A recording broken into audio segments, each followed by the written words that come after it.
Ace Attorney's back. Hopefully for good this time. So a couple of things. This, I'm late my time, but these streams are going to be earlier in the morning just because of daylight savings happening. So I'm hoping that means that, it'll be a bit better of a time for everyone, because I noticed a lot of people, as I was having to turn to later and later streams during the day, a lot of people seem to have to drop off a bit earlier. So hopefully that'll sort of fix itself a bit.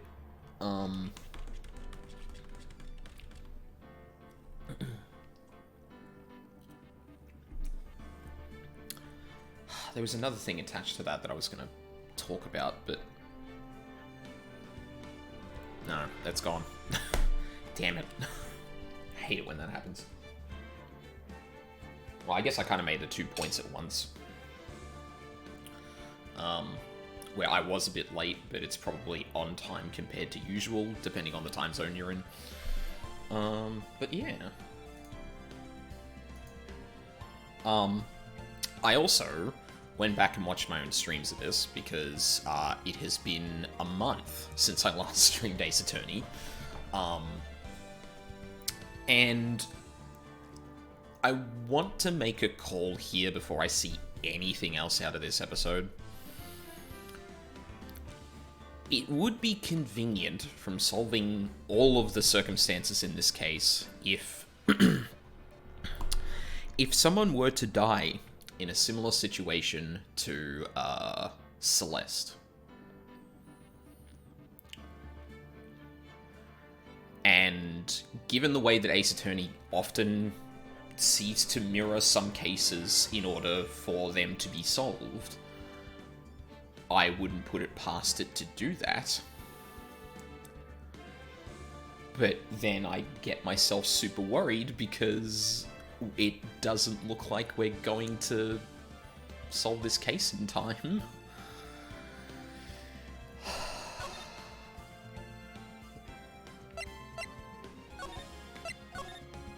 Oh.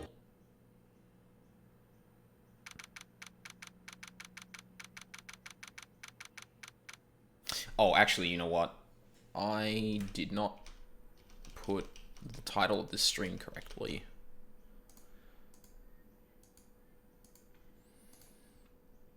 So I didn't put the part that we're on right now. Part 2.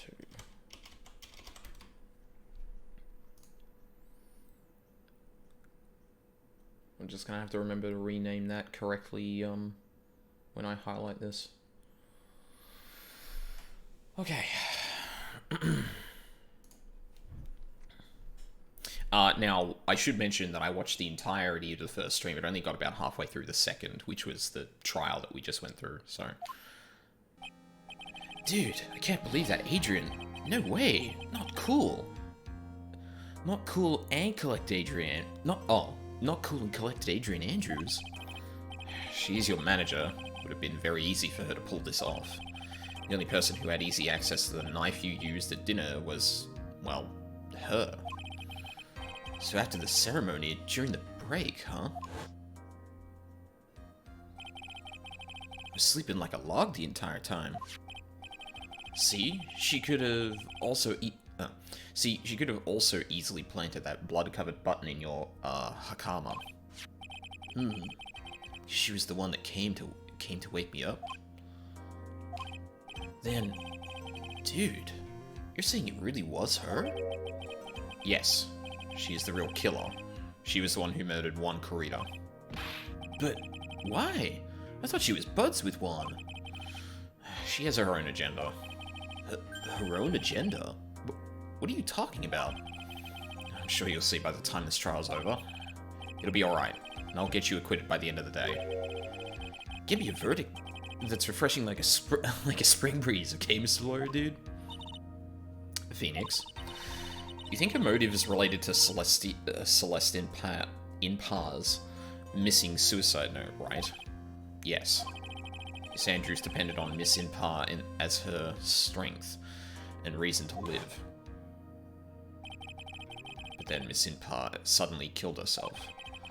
Sounds like she left a suicide note, and the person thought to have hidden it is one Kurita, the victim of this murder. And that's why I think that Miss Andrews got close to Miss Kurita, or to get the suicide note back. That sounds plausible. One thing bothers me. What? Who was it that first told us about their relationship? Better stated, Miss Andrews' dependency issues with regards to Miss Inpa. That would have been Edgeworth. It was Edgeworth. It looks like he's still the one in command of... it looks like he's still the one in command of this ship. Don't let your guard down yet. That's a good point. Like, if Edgeworth thought it was fine to tell us that. Well, Edgeworth wasn't in a position where he thought he would be defending, or he thought he would be the prosecutor. But at the same time, like, he could be letting us know that to his advantage, and then being able to be the prosecutor on this at this point is also to his advantage, but not necessarily planned. Still, he obviously knows a lot more than we do at this point. Court will now reconvene. Now then, Miss Edgeworth, if you please. The prosecution calls the witness subpoenaed by this court. Miss Adrian Andrews, the person who discovered the crime in Mr. Juan Kurita's room. There's that fucking card. What is your occupation? I'm the manager of the defendant in this case, Mr. Matongard. I see. Now then. Before we begin, Your Honor, I have one request. Yes? Sure. What is it? I'm sure everyone in this room is wondering the same thing, and would love to find out more about my relationship with the victim. After all, it was the topic of a certain weekly magazine recently. No, I've no idea what you mean. I've never even heard of Gossipland. If the judge was ever a prosecution witness, he'd do all my work for me. Anyway, I was wondering if you could please tell us about your relation to the victim. Yes, I was seeing Mr. Kurita. I was also aware of the rivalry that existed between Matt and Juan. This was a private matter between Juan and myself. So the fry and bait matter. Was that bait and fry? Reminds me of fishing. But I didn't kill him. No one is accusing you of that. I think there's someone who would beg to differ. I think we all understand your relationship with the victim now, Miss Andrews. Very well then. Witness, please testify to the court about what happened when you discovered the murder that had taken place.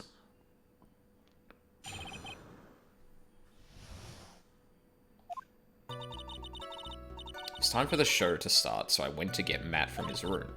After that, I went to Juan's room. And there was his dead body. I was in shock. What I saw was, naturally, the exact same scene as in the crime scene photo. I felt as though I was about to faint, so I poured myself a glass of juice. You poured yourself a glass of juice? Yes. Sadly, I didn't remember not to touch things at the scene of the crime, and I disturbed the crime scene by moving this one thing. And that is when the fingerprints on the wine glass were made, Your Honor. I see. Well, Mr. Wright, you may cross-examine the witness. Phoenix? She's one cool and collected customer. She has the brains to match. Yes, I know. In order to catch a person like her, you have to avoid head-on confrontations. You should disrupt her pacing. Disrupt her pacing?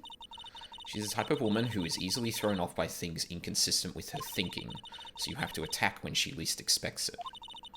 The instant you let up on your offense is the instant this trial is over. Understand? Okay.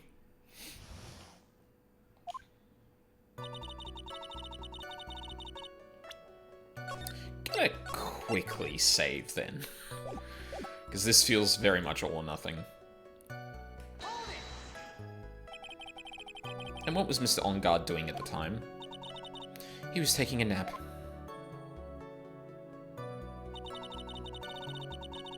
He was worn out from his mini-performance as the Nickel Samurai during the ceremony. Mr. On Guard did say he was taking a nap. And then I guess you could say it could not have been taken out of his room, yes? Excuse me? What are you... Right, I thought years of school would have taught you how to construct a sentence. If you can't make a sensible sentence with a subject, then I'll make one for you.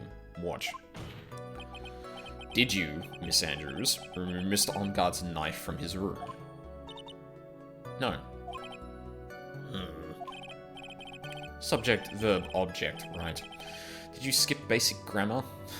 The witness may continue. After that, I went to Juan's room.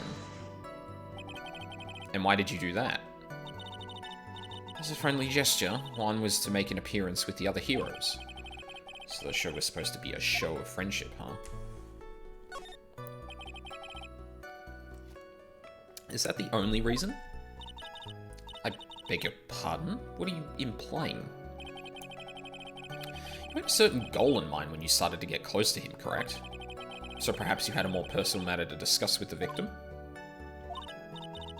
Sorry, but I don't have any such intentions in mind at the time. I can't get her to talk without a strong piece of evidence, I guess. Maybe we continue now? Witness, what did you see when you got to his room? And there was his dead body. I was in shock. You were in shock. What? Was I not supposed to be? Andrews is a very calculating person. Despite how close they were, I doubt she had romantic feelings for Mr. Kurita. Anyone randomly stumbling upon a dead body would be in shock. You can't seriously expect that a young beauty like her would not be shocked. Somehow I don't think beauty has anything to do with being shocked or not. I see.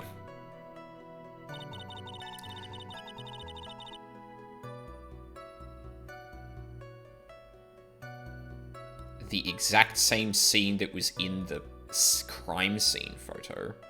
That's not true.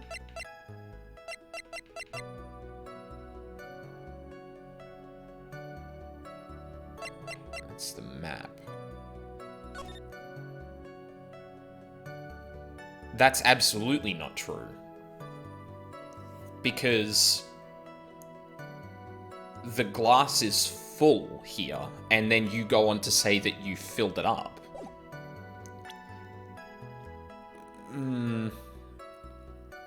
I could catch her on this, but I don't know if it'd actually help. I'll press this for the moment.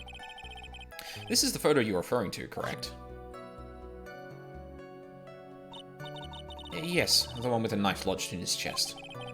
And the guitar case was like this too? Yes, it was open and empty, of course.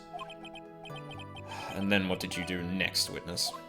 I felt as though I was about to faint, so I poured myself a glass of juice. Juice? Yes, there was a bottle of tomato juice on the table, so I helped myself. But you didn't drink any of it, did you? Huh? There was no lip marks left on this wine glass to suggest that anyone drank from it. I wasn't feeling terribly great, so I set the glass down without drinking it. Miss Andrews, I would like to confirm with you one more time. When you discovered the dead body of Juan Kurita, you were in great shock. And that's when you poured yourself a glass of juice, correct? And what of it? My mind really was a complete blank at the time. Mine was a complete blank. I didn't think that was possible for you. Aren't you rude today? I was so dazed that I made one careless mistake. That one thing. What one thing? Never mind. It's no big deal. What was she starting to say just now? I'm not letting up on that. Miss Andrews. I'm convinced that, as you said, you made a mistake at the scene of the crime. What I really want to know is what this mistake was. Actually, so would I.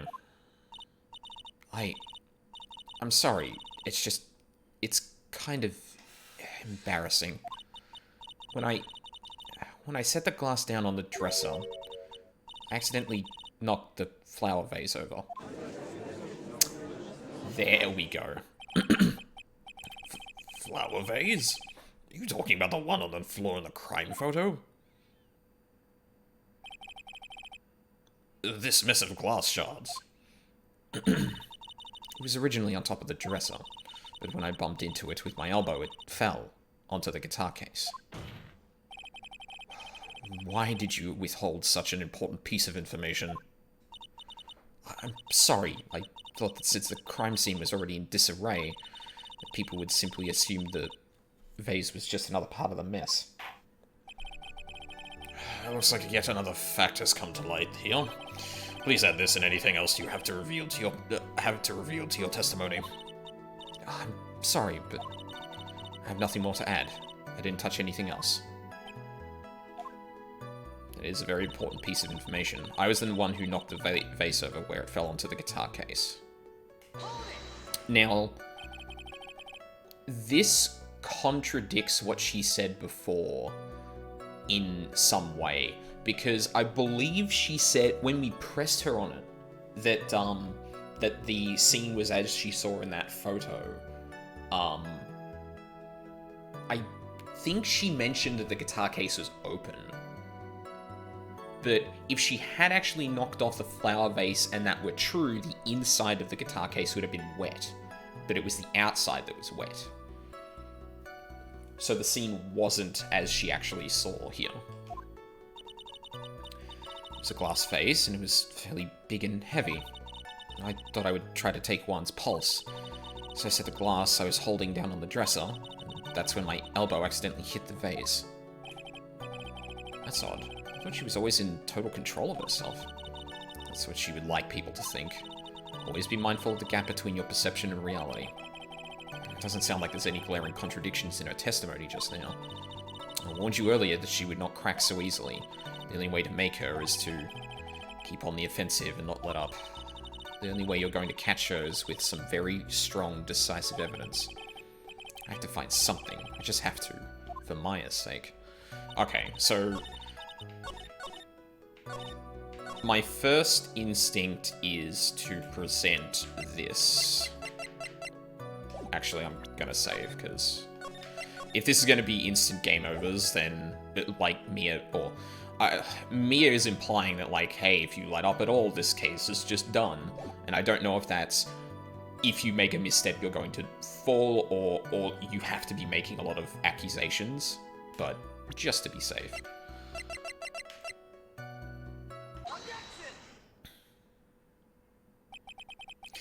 You testified that you knocked the flower vase over, is that correct? Yes. And are you sure it fell onto the guitar case? Is there some problem with what I said? It's not some problem, it's a major problem. It's true that the top of the guitar case is wet with water. However, that's exactly what is so strange. Miss Andrews, you testified that the vase fell onto the guitar case. However, if that was true, the case should have gotten wet on the inside, not the outside. That's very true. Furthermore, there is one other strange thing about this guitar case. What is that? Let's take another look at the crime scene photo. The remains of the vase are scattered on the floor. And what is wrong with that? If the guitar case was open when the vase fell, the glass shards would be inside, not outside the case. What is your point, right? That the case was closed at the time the vase was knocked over? Is that all? No. Think back to what Miss Andrews testified to. She said that other than the vase, she didn't touch anything else. Yes, that's right. She did implicitly say that she didn't touch the guitar case. But this whole matter with the guitar case is a dead end. The bright red guitar was found at the studio, and it has no bearing on this case at all. So the question is, what was actually in the guitar case? Like, if it wasn't the guitar... However, the empty guitar case does seem to have no relation to this case, doesn't it? Seems that there is no deeper meaning to the guitar case. Well, Mr. Wright, do you think we need to hear more details about the guitar case? Yes, I think we do. The empty guitar case. I believe this is a crucial piece of the puzzle. I can't believe anyone would reach for straws like this. But it is you. I can't believe I'm doing this either. Alright. I'll follow along, for now. Miss Andrews, please testify to the court about the guitar case. Yes, Your Honor.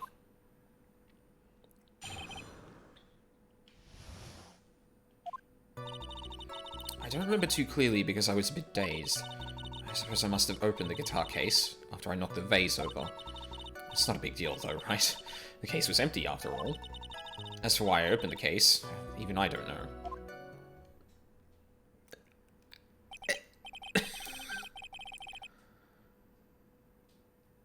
Oh, that is the flimsiest fucking excuse for that. Holy crap. It looks like this was... it looks like this really wasn't a very important point. This wastefulness is such a familiar feeling by now that it's almost comforting. Oh, Phoenix is so dumb. It gives me nostalgia.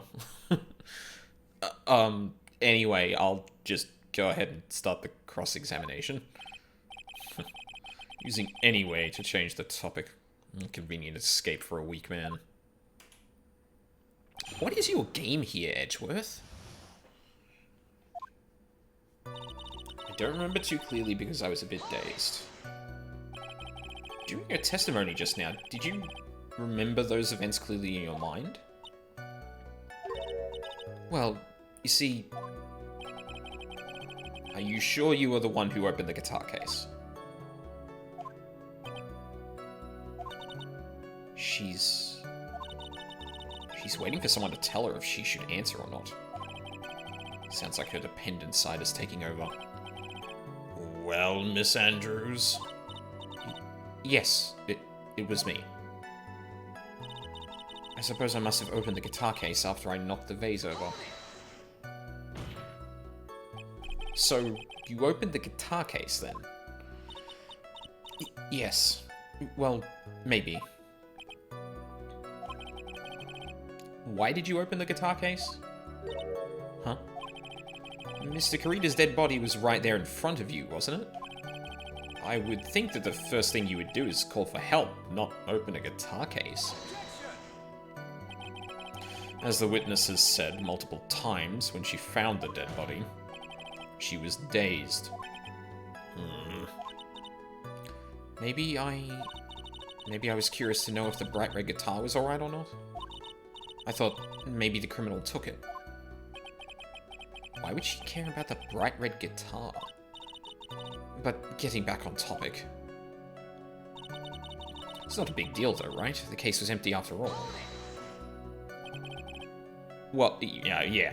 The case was empty after everything had transpired, and the guitar wasn't in it, but that doesn't mean it was empty. Was it really empty? I was just wondering if maybe when you opened the case, the guitar was still inside. That's not...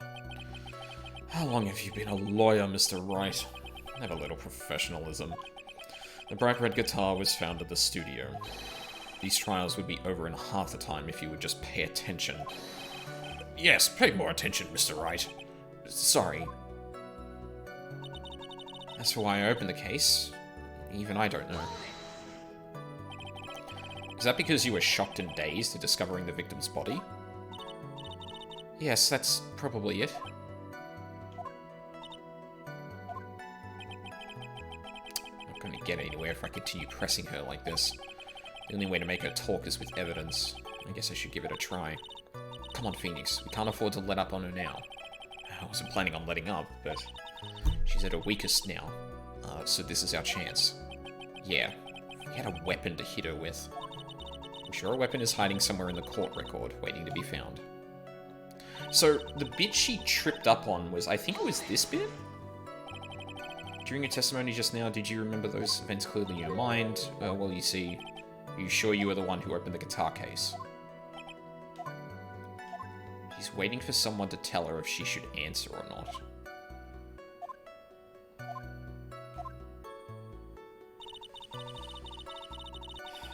Okay, let's have a look at the court record again.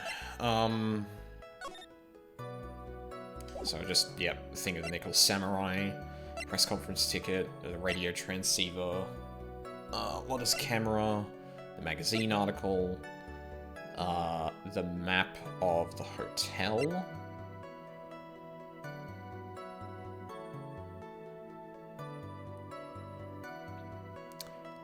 Bears Karida's fingerprints.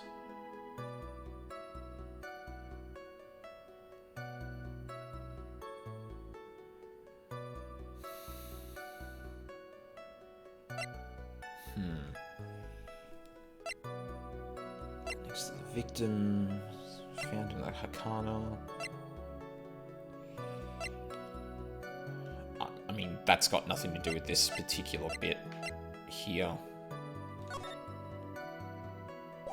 Also seen that. We've been over this. Strangled with a scarf, then stabbed with a knife. Actually, crime scene photo. Oh yeah, he's got the thing wrapped around his...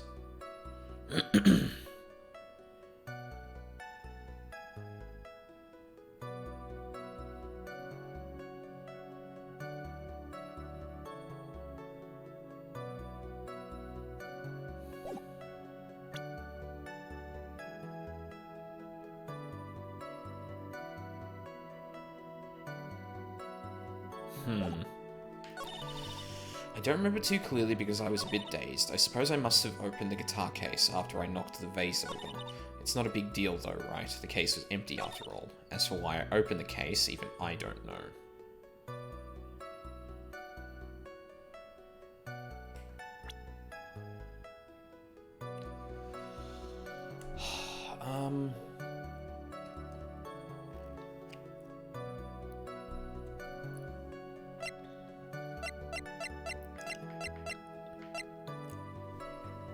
So we haven't brought up the fact that this... I don't think we brought up the fact the guitar case has Karida's fingerprints on it. Now, depending on... Now, we've already established that the scene of the crime probably has some inconsistencies between where Andrew saw it and the photo we have. I mean, we've already established part of that, right?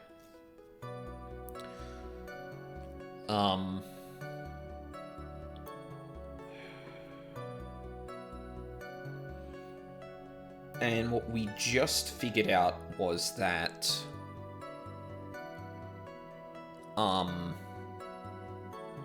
if Andrews is telling the truth about her being the one that knocked over the vase,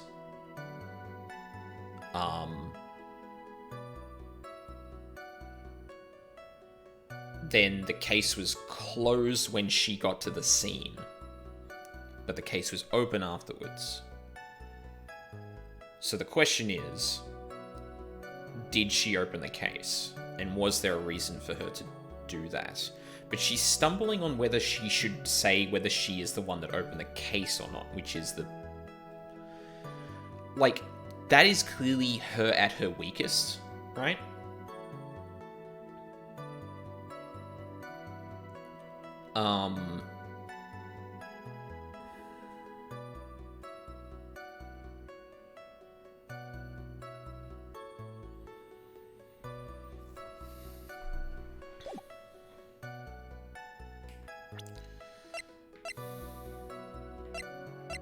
Oh, you can go up and down on the court record to do that. I mean, I don't think any of those profiles are really going to help me. Damn, I really wish we had... This is where I really wish we had, like, a Danganronpa style log. Because I'd really like to see what the thing that led us into here again and reread it. But we presented the fact that the scene was inconsistent with how it should have been before Andrews got there and after Andrews left, if she is to be believed.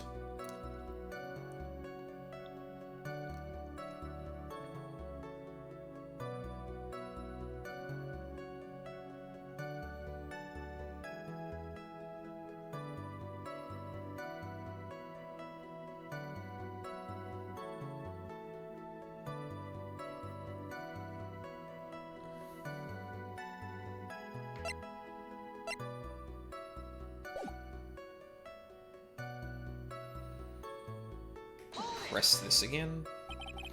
Is that because you were dazed and you discovered the body? Yes, that's probably it. Not going to get anywhere if I continue pressing her like this. The only way to make her talk is with evidence. I guess I should give it a try. Can't afford to let up on her now. I wasn't planning on it, but she's at her weakest now, so this is our chance. We had a weapon to hit her with. Like, this is one of those situations where I'm like, weapon? Are you asking me to actually present a weapon? Oh, fuck me. Yeah, I know. Okay, I'm gonna give this a shot. Okay.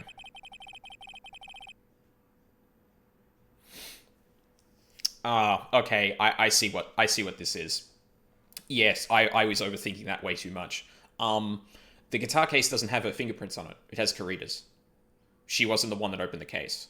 So, contradicting her with, like, I don't know why I opened the case is like, no, you didn't. We didn't find your fingerprints on it. Why would you say that? It's elementary, my dear. Because the only fingerprints on this guitar case are those of the victim.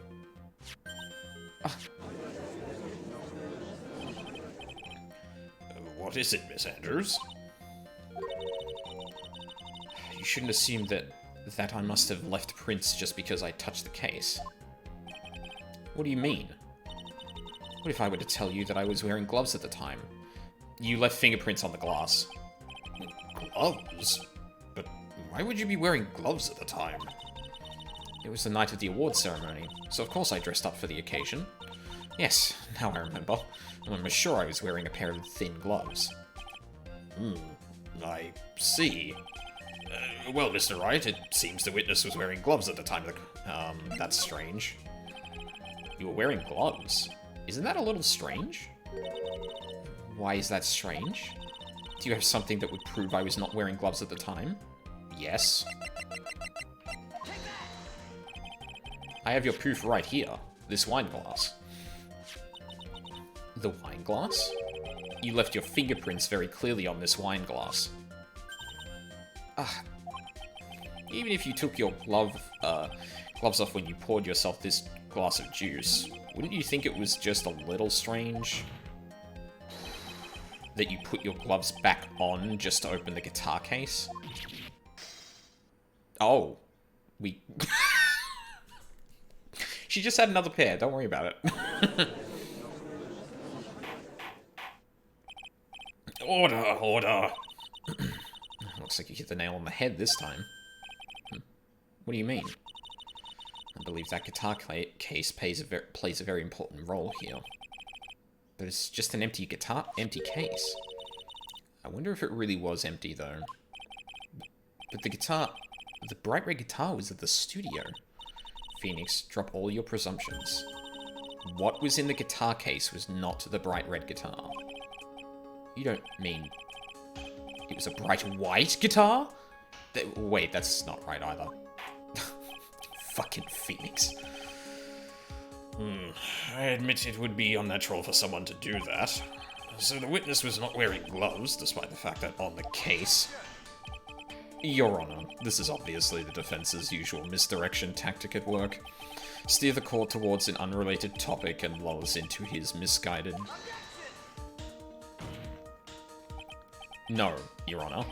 Please, recall that Miss Andrews had testified that the vase fell onto the guitar case, which means that the case was closed when the crime took place.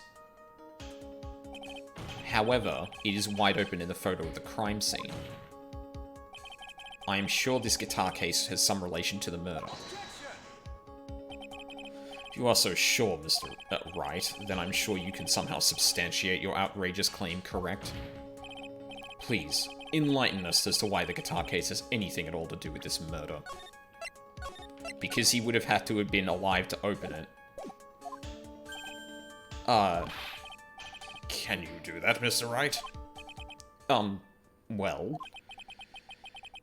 Let's suppose for a second that the bright red guitar was not the only thing that could have been in the case. The bright red guitar not being the only thing? You don't mean to suggest that a bright black guitar... So, you intend to push your theory that the case is not empty, is that it, right? I wouldn't say something I didn't intend to prove. Deflate that head of yours. You haven't proven anything yet. Now then, let's have it. What was inside this case at the time of the murder? That is a very good question.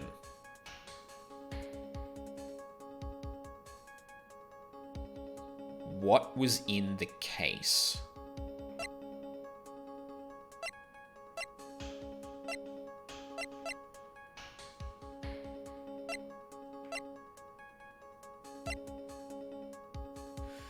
Alright. Process of elimination. No. No.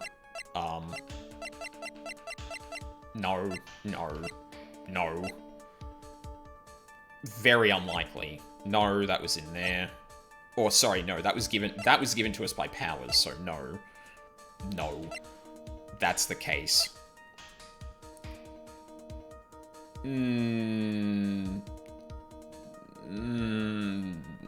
I doubt it. No. No, that probably was still on him when he opened the case because he was still alive. No.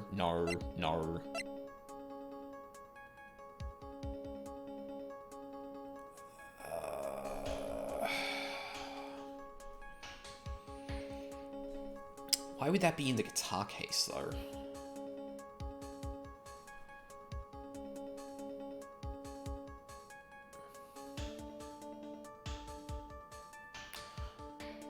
Actually, hold on. Where did we find Lotta's camera again?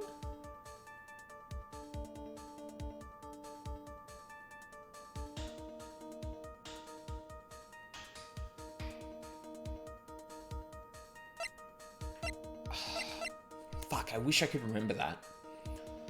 Like, it's unlikely, but I can't think of anything else.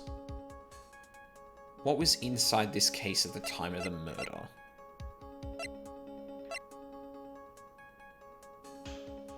Photo of Juan Carita's murder scene.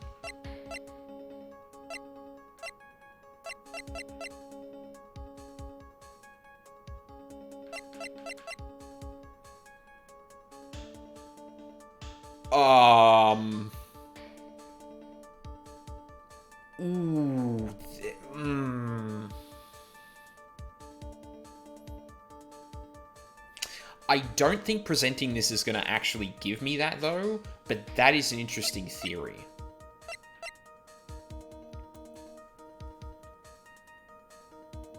This was taken after the murder, so that's not going to be it.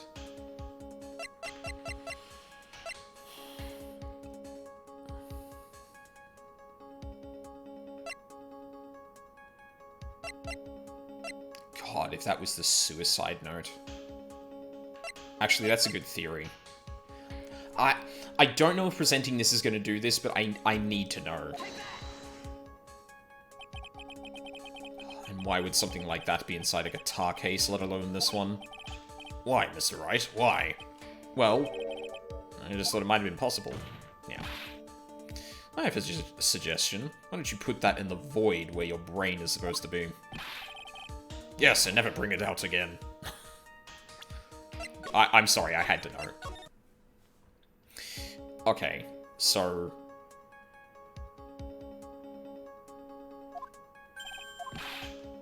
You do that, Mr. Wright? Well, let's suppose for a second that the bright red guitar was not the only thing that could have been in the case. Bright red guitar not being the only thing? You don't mean that there was a black... So you intend to push your theory that the case was not empty. Is that it, right? I wouldn't say something I didn't intend to play that head of yours. Now then, let's have it. What was inside the case at the time of the murder?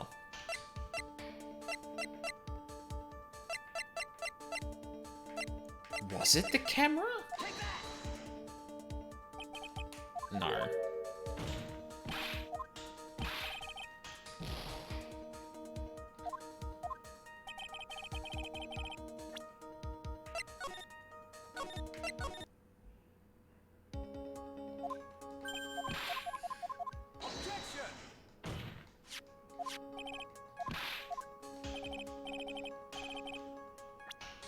What was inside the case?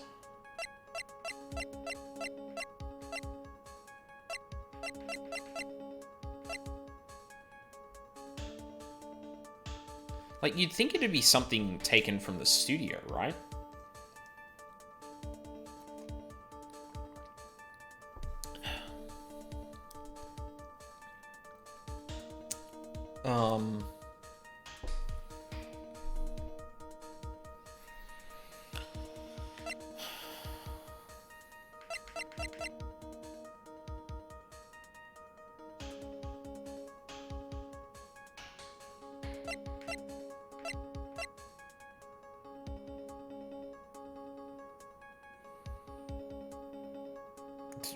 The wine glass, maybe? I don't know. This would be a bit worrying to see, but it's like the only thing in the studio that... Because maybe I'm overthinking this, but if the guitar was found in the studio, you'd think that whatever it was replaced with was brought from the studio, right? Which would mean this is probably one of the only things that could be possible.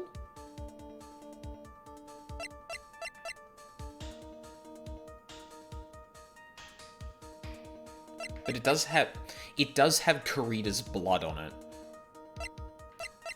And there was one ripped off him, so that seems unlikely. Which leaves the knife, the wine glass,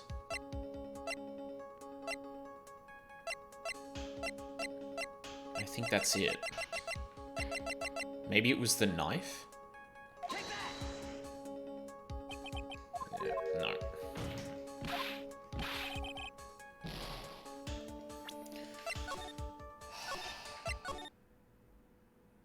This was the thing I couldn't figure out, is what was actually in the guitar case.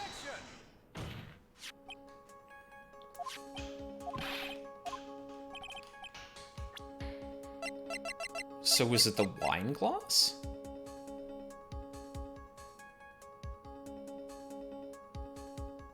Like, you'd think it'd be something important. The only other thing I can think of is maybe the... Like, is the suicide note or the magazine clipping? Yeah. And it wasn't the camera, so, like...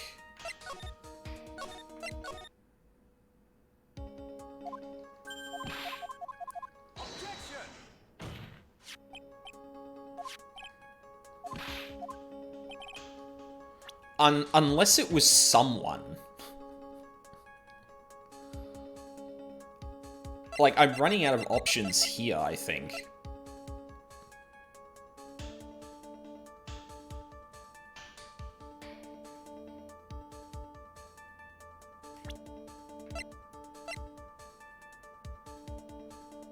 But, like, if it was someone, that seems, like, incredibly elaborate.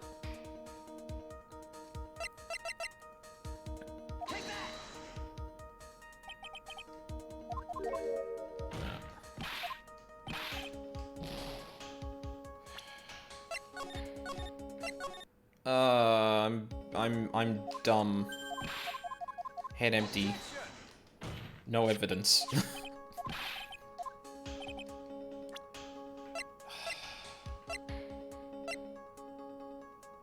What was inside the case?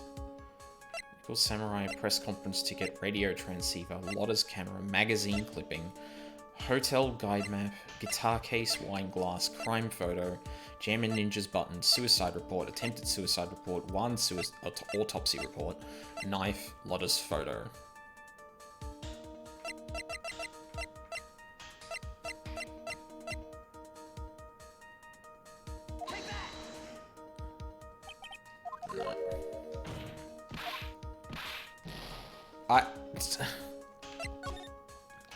I mean, I'm starting to run out of options here. I don't know, it was fucking Andrews. Oh, wait, no. I need to get to the point that I'm actually presenting stuff.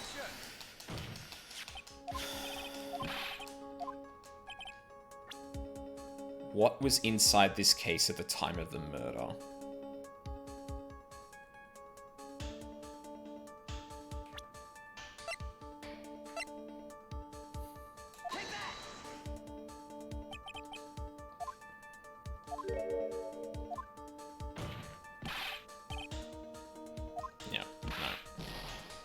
Alright, well, I'm officially stumped then.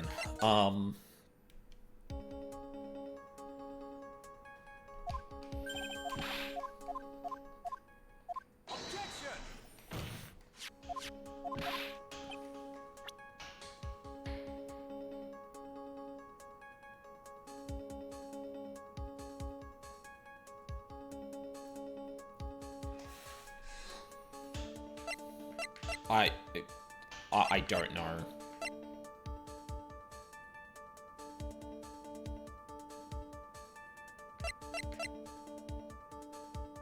I think I've gone through everything there is in my evidence, haven't I?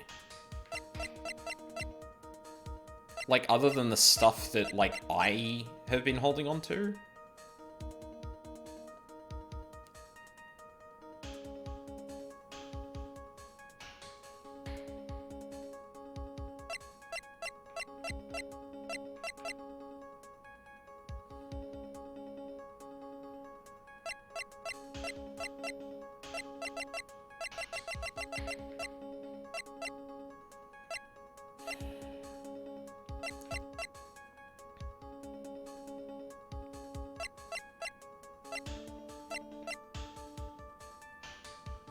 Oh, shit. Sorry, hold on. Someone is messaging me about a thing.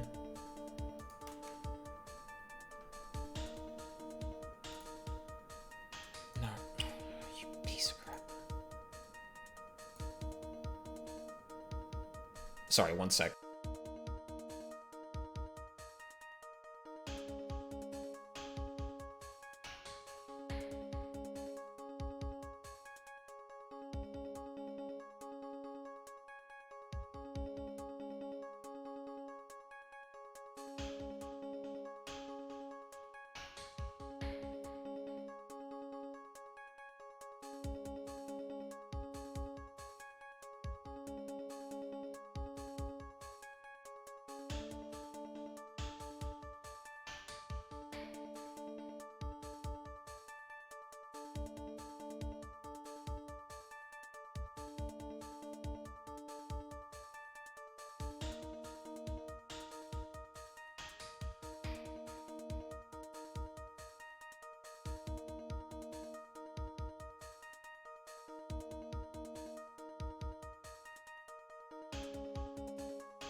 Alright, sorry about that.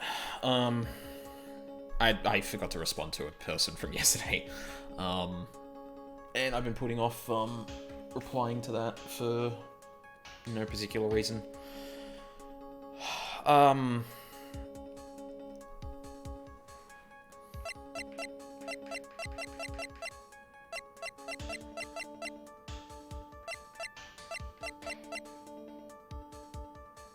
Like, I'm trying to think.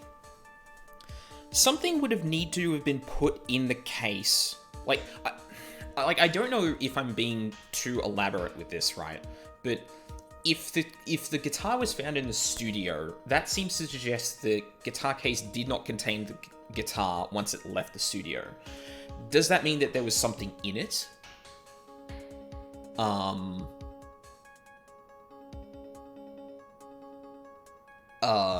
Like, does that mean that there was something in there that would have been taken from that studio, right? But I don't think I have anything in here that really speaks to that.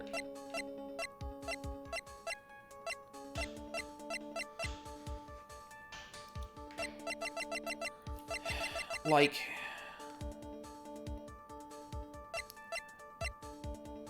So, okay, let's go through this again. This photo was given to me by Maya. The press conference ticket was given to me by Powers. This was given to us by the killer. There's no reason for Phoenix to think this is actually connected to that. Lotta's camera was taken, I believe, by Wendy.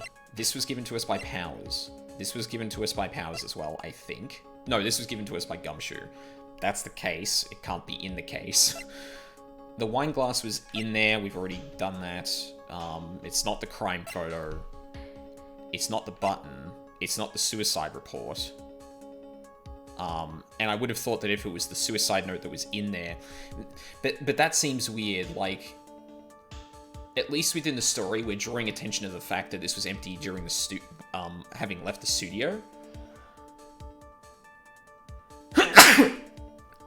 Excuse me. So...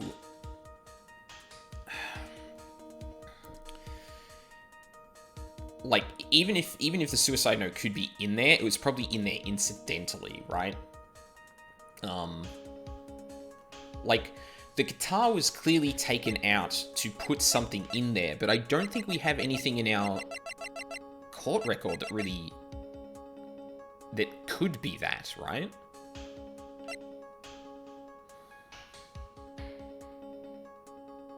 Okay, let's think about this differently. Is there anything about this crime so far that doesn't make sense? So... One is in his room. On Guard is sleeping.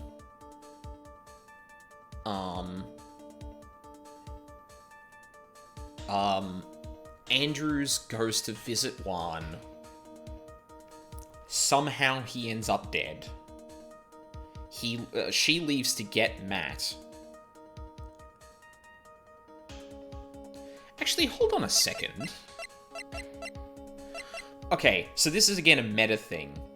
But in the flashback we saw, Matt was in his costume. Like, he even had the mechanical arm. But we've established that this person here is not him. But if that is the case...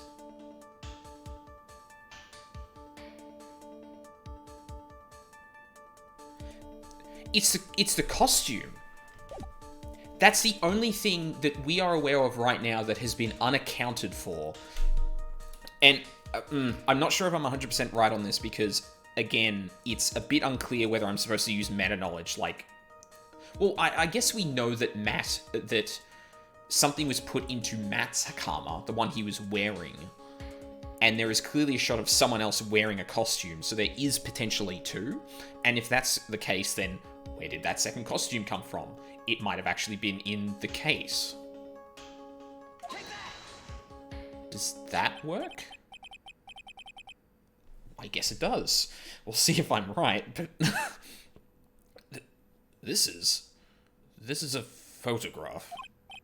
Yes, but what is important is what is in that picture, Your Honor. In this picture. It doesn't take a genius to see what I mean. What I am proposing is...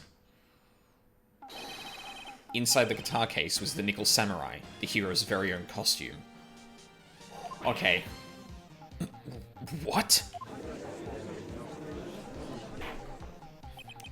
Mr. Wright, explain yourself. Wright, are you saying that the witness opened the guitar case to take out a costume? What insane point would there be to doing something like that? That insane point would be to wear the costume, of course. Miss Andrews put it on to hide her identity so she could make her escape. After all, you couldn't let anyone see you leave, could you, Miss Andrews? That is a very good point. I don't think we have the heights of these people. which would have been really... Because, like, in Danganronpa, you get, like, a lot of vital information about all the characters, so it would have been interesting to see, like, ah, yes, and Andrews is one of the people that's actually shorter than Matt, so... I refuse to accept your theory. Do you have anything to support such a preposterous idea? Just outside the door was an investigative photographer who was starving for a big scoop. And in the end, she managed to get this shot, correct? You mean this photo? Order! Order! Looks like we've wandered into quite another mess again, haven't we? Nice job, Phoenix. You know my strategy. Speak first, think later. Yeah. So the real murderer was hiding inside a costume. Wait 1 second, Your Honor. The Nickel Samurai's costume would have been Mr. Matt on guards. Why would something of the defendant's be in the victim's room? And inside the guitar case of all places? True. That is a little baffling. Mr. Wright, the court would like to hear your thoughts. What was this Nickel Samurai costume doing inside the guitar case? I mean, it was a spare. That would make the most sense. There are just more than one. Miss Engarde did not take this costume off during the break period. In that case, the costume we were talking about was a spare one. What? Then, are you saying that on the night of the murder, there were 2 Nickel Samurai costumes at the Gatewater Hotel? Yes, that is what I am saying. And how do you explain the costume that was inside the guitar case? It would mean that the victim himself had brought his spare to the ceremony on purpose. But why? The victim, Mr. Kurita, was the Jammin' Ninja. Why would he secretly bring the Nickel Samurai spare costume with him? What could be the reason behind such a peculiar act? And therein lies the sticking point. What are you mumbling to yourself about now? You've just been rambling all this time without any sense of inner monologue. Huh? No, I just... Mr. Wright, please explain yourself. Why do you think the victim had the Nickel Samurai spare costume? Phoenix, are you sure you can explain this one? Think carefully before you answer, and then answer with gusto. I believe in you. I don't know if I believe in myself right now, to be honest. It took me a fair while to figure out it was the fucking costume. Alright, this is what I think. The reason the victim brought the Nickel Samurai spare costume to the hotel was...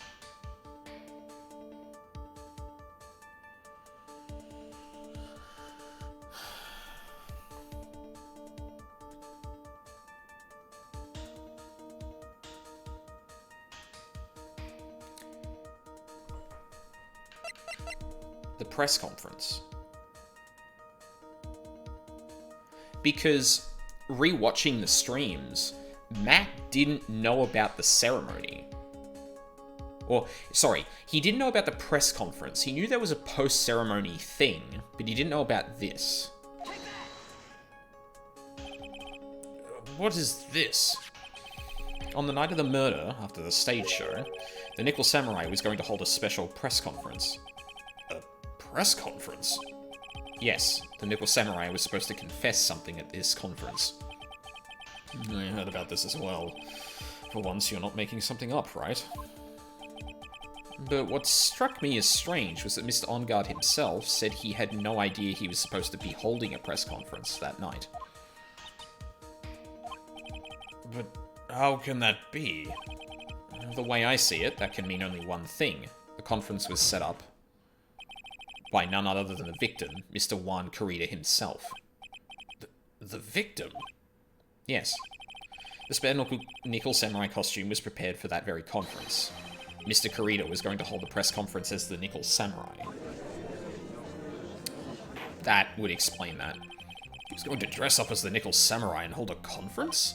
But why would the victim do such a thing? That's something I don't quite know yet. However, What I am concerned with right now is what he intended to reveal at the conference. The Nickel Samurai was going to confess something. And by confess, I'd wager he was going to reveal something about himself. Which means that Juan Kurita, posing as the Nickel Samurai, was going to speak about Matt Engarde. Yes, I guess that is what it would mean. But if that's the case... That's not a confession, that's public disclosure.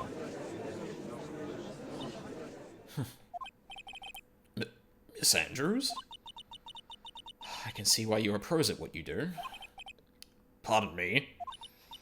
Yes, just as you say. The press conference was set up by Juan.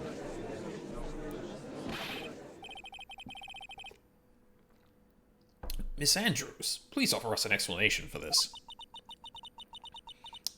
I was the one he asked to help set it up.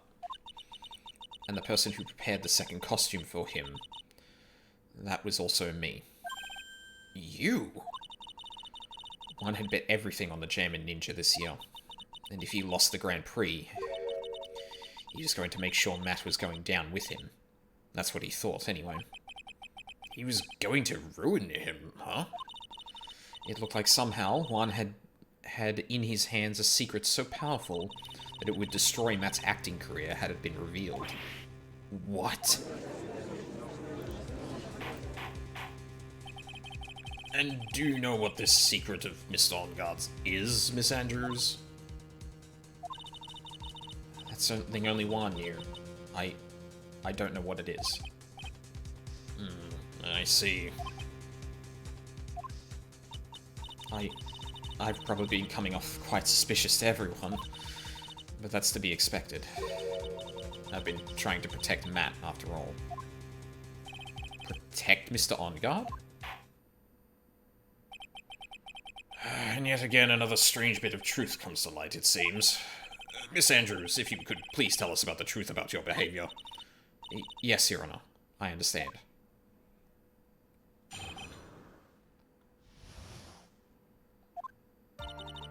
From the moment I saw the crime scene, I had a feeling that Matt was the murderer. Oh. Matt had to kill Juan no matter what. And he didn't have an alibi for what he was doing at the time of the murder. My thoughts were confirmed by the evidence, of course, the button and the knife. But I'm Matt's manager, so I felt that I had to protect him.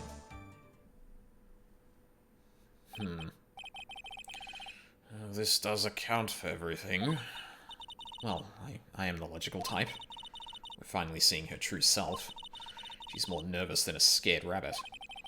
If the defense can find no fault with this testimony, I am ready to make a ruling. Please keep that in mind as you cross-examine Mr. Wright.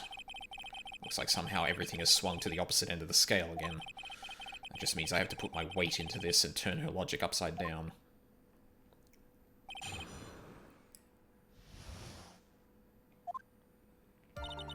From the moment I saw the crime scene, I had a feeling that Matt was the murderer. Would you say that was your intuition speaking to you? Don't confuse my methods of reasoning with your own. Ugh. If you want to prove that someone did something, you need 3 things. 3 things. A motive, an opportunity to commit the crime, and finally, decisive evidence. And if you think these 3 things through, the answer becomes quite clear. You should have already known that, Phoenix. They didn't teach that to us in school. At least not from what I remember. May I continue now? Matt had to kill Juan no matter what. So would you say this need came from the press conference? Yes. Do you know why Juan chose that event and that hotel for the conference?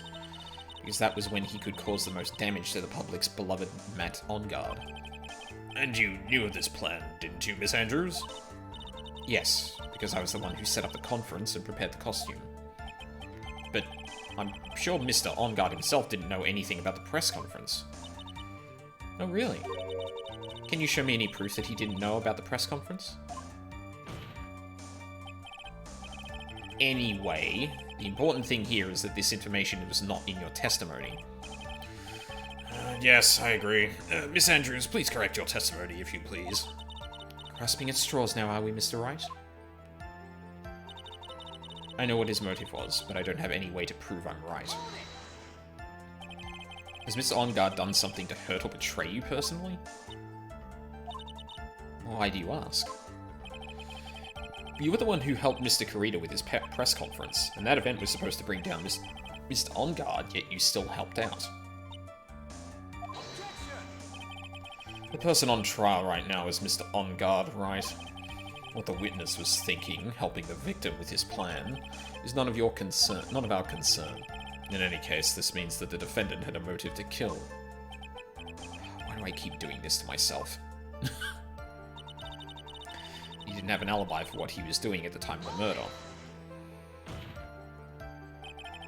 But didn't you already testify earlier that Mr. OnGuard was taking a nap in his room? Are you telling me now that that too was a lie so you could cover for Mr. OnGuard? I'm not telling you anything of the sort. When I went to get him for the show, he honestly was sleeping. However, as to whether he was sleeping the entire time, that I cannot say. I was too busy setting up the stage at the time. I keep trying, but I can find no flaws with what Miss Andrews has said.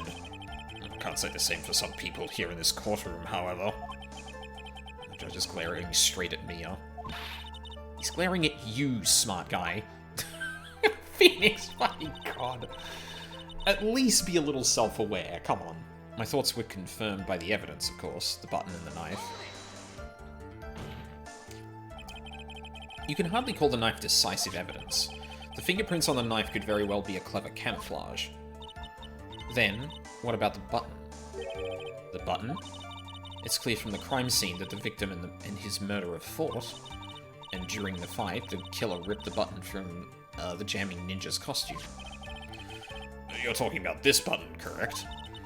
That button was found in the pleats of Matt's Hakama, isn't that correct? I would think that makes it very decisive evidence. Yeah. Looks like you're outfoxed again, Mr. Wright. Anyway, the knife doesn't prove a thing. Please fix your testimony. I can't stand the sight of a man who can't gracefully accept his defeat. Thank goodness Mia can still look at me. With an icy stare, yes. Miss Andrews, for Mr. Wright's sake, please add this information to your testimony. That button was torn off Juan during his fight with Matt. And how do you know that? When the ends of the threads on the button and the costume were matched up, they were found to fit together perfectly. Or so I heard. I've heard that before too. Why would Miss Andrews know about this case down to such a fine detail? Don't look at me like that, just because I'm prepared and you are not. I thought I had her this time for sure. If there's anything to trip her up on, it has to be here. But where and what? But I'm Matt's manager, so I felt that I had to protect him. But what you really did was stab the guy in the back, didn't you?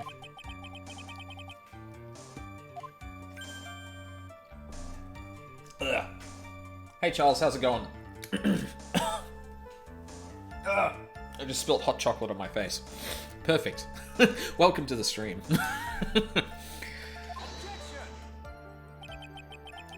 Who's to say she really stabbed the guy in the back, as you put it? This witness could have disclosed things about Mr. OnGuard at any time. Why then would she wait until there was a large audience before doing so? It's the same reason why Mr. Kurita planned such an elaborate conference. Miss Andrews wanted to cause Mr. OnGuard as much damage as she possibly could. This witness bears ill will towards the defendant. This isn't the Phoenix Wright wax philosophical power hour.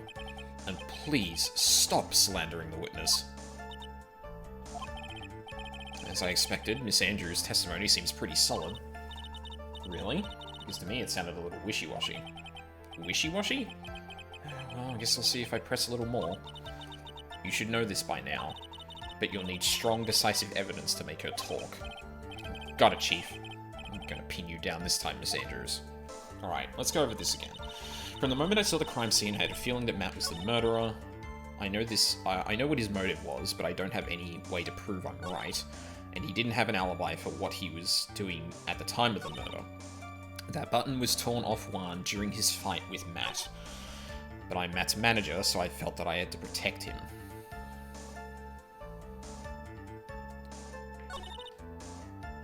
So I'm pretty sure pressing this, Phoenix was like, I'm pretty sure I meant to present something here. The question is what?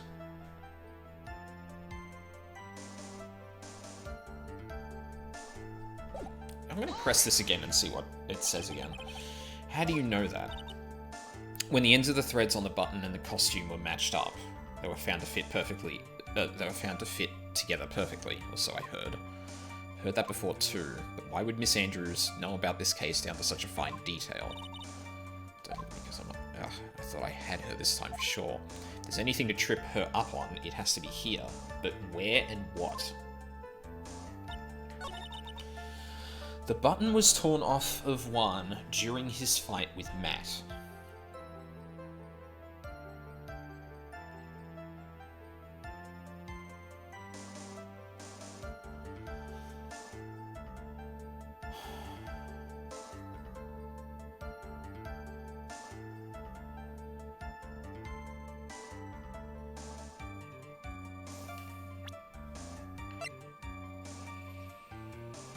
Picture taken in the hallway, the knife... let's look at the button again. Was ripped from his costume, is covered in Corrida's blood, found in On Guard's Hakama.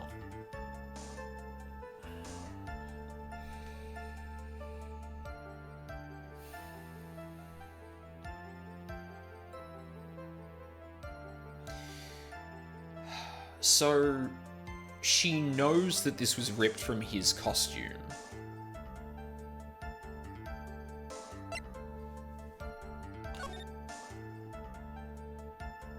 And she knows that the button was ripped off.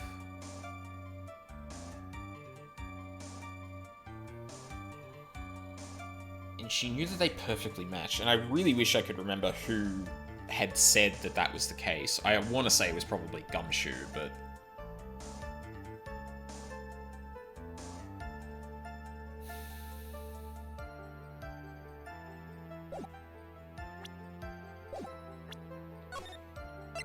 I'm gonna go for it. The only thing I can think of right here is just presenting the button. No. Your Honor, that statement contradicts this evidence. It does. Yeah, I didn't think so.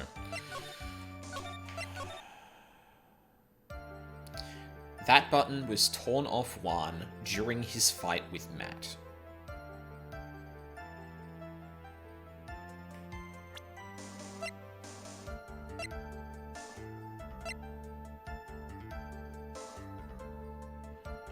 Like, there's a question of where the... Oh, no. We know what happened to the second costume, but...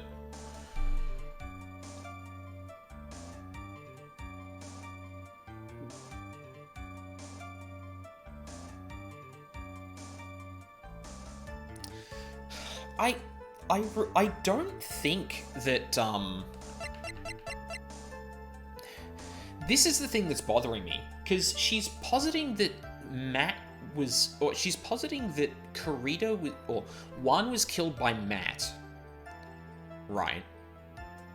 But we know that Juan opened the guitar case, and if he had opened the guitar case when he was still alive, that would mean that the case was open when the vase fell, because...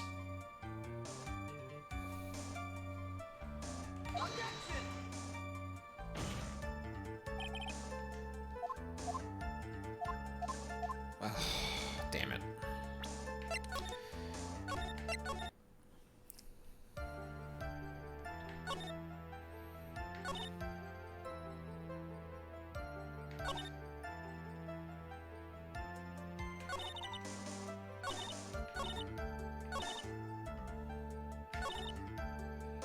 That button was torn off.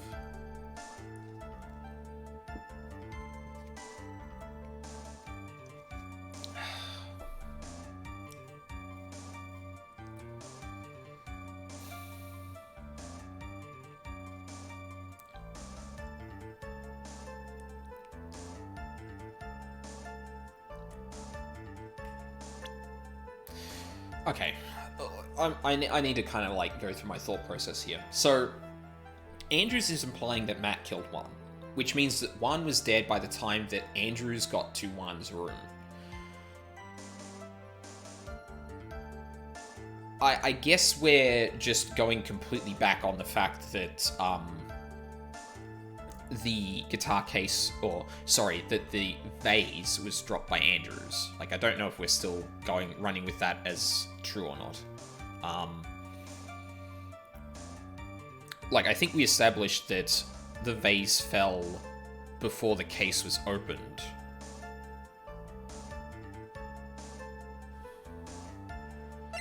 I don't know, maybe the crime scene photo contradicts that then?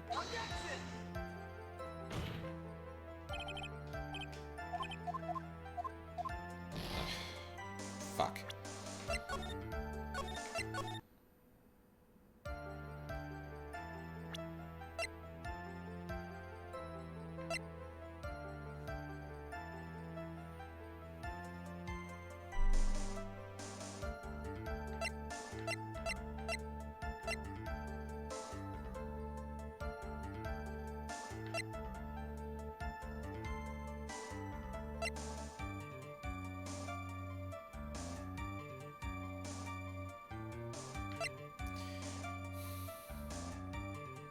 Because the vase must have fallen before Kurita opened the guitar case, right? And if we're implying that a fight knocked that over,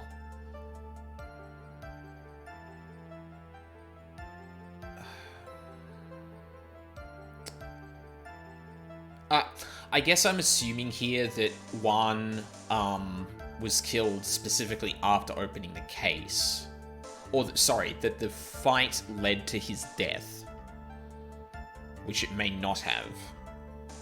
And if that's the case, then, you know, the scuffle happens, the vase gets knocked over while the guitar case is closed.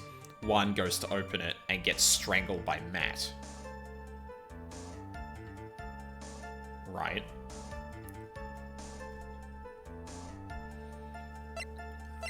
I don't think we have any evidence that...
From the moment I saw the crime scene, I had a feeling that Matt was the murderer.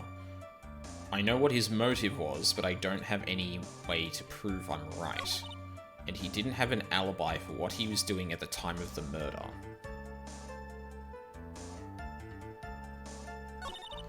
That button was torn off of One during his fight with Matt.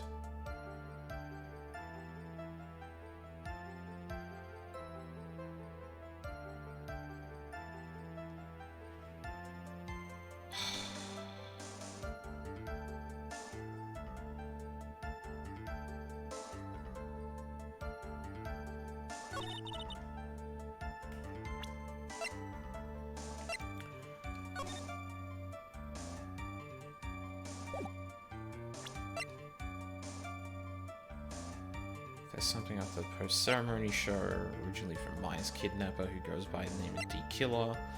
Stolen on the night of the murder. Tabloid article about the victim was in the case. An article from the tabloid Gossipland.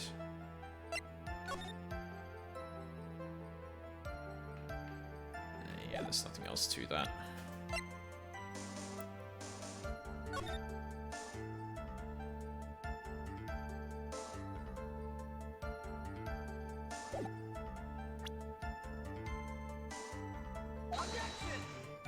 Maybe Lotta was out there and I can use the map to... No.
Oh, shit. We've been losing more frames? Hold on. Are we still... just, like... dunked on the,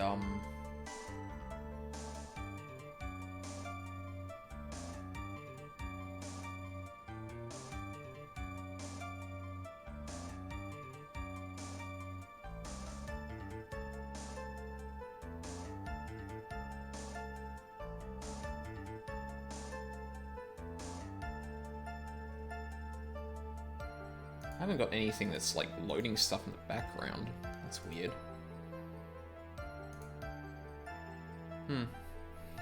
Sorry, I was looking at, Twitch's Stream Manager, and it looked like the connection dipped for some reason.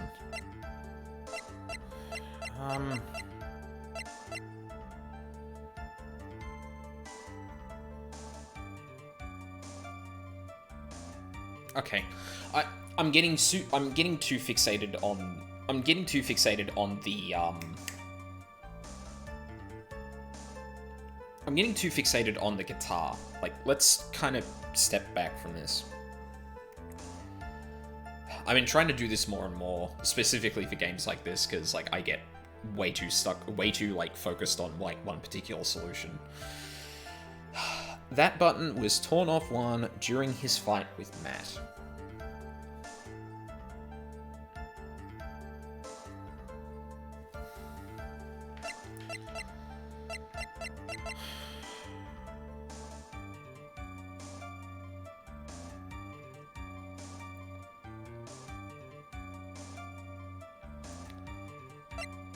It's covered in blood as well. Okay, let's put this whole thing together. So,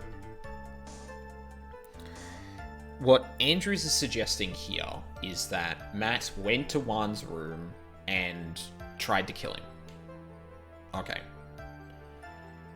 So, they scuffled. Presumably the vase gets knocked over at some point, the guitar case gets opened at some point.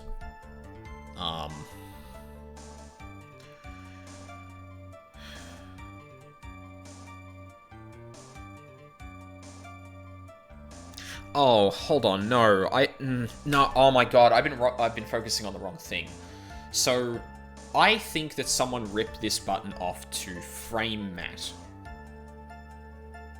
Like, it appearing in his Hakama, is really convenient. Now, it's indisputable that it is on him, but the question is then, how did it get there?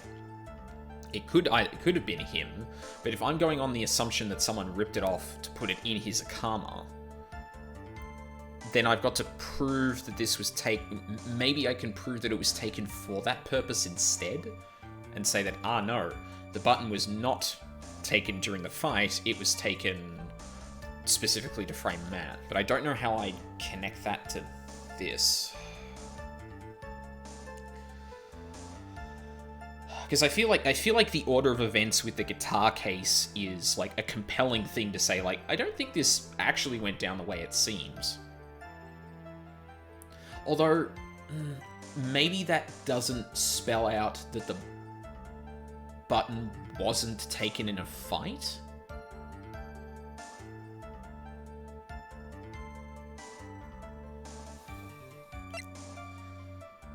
Was ripped from his costume, is covered in Kurita's blood.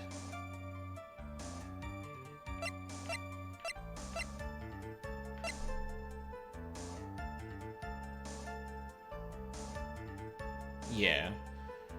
So the button got covered with blood when he was stabbed.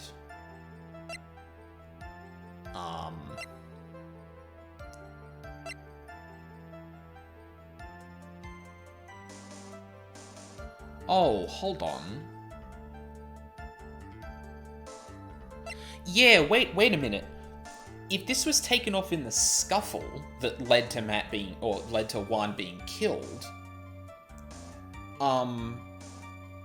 there wouldn't have been... No, it would match up. Like, it being ripped off isn't...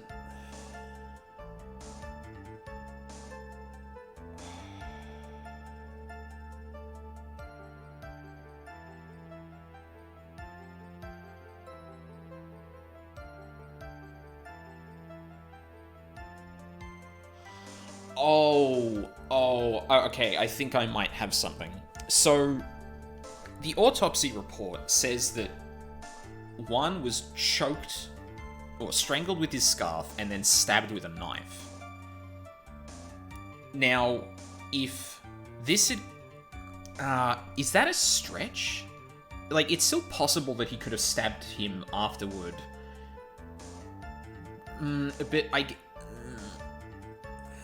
I don't have anything else to go with. I might as well give this a shot. It was right. This is the victim's autopsy report. It clearly states that the cause of death was strangulation by a scarf. Right.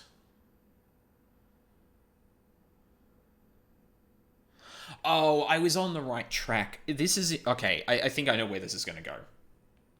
So what this is going to say is, he was killed by strangulation. At no point... Well, thanks, Charles, for hosting. I really appreciate that.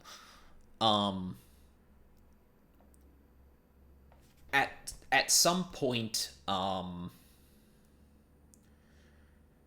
like, yeah, okay. What Andrews is saying is that button was taken off during the scuffle, but Juan had not been stabbed until after he was killed. That seems a bit nitpicky, if that's the case. If this is what it's going for. Clearly states that the cause of death was strangulation by a scarf. Strangulation? The knife stab to the victim was done after the victim had already died. And what does that mean? Let's examine the evidence. This button has the victim's blood on it, which would mean that it was ripped off of the costume when? After the knife was stabbed into the victim. Exactly. Which means it is impossible that this button was torn off during the victim's final struggle, because the victim was strangled to death in that fight.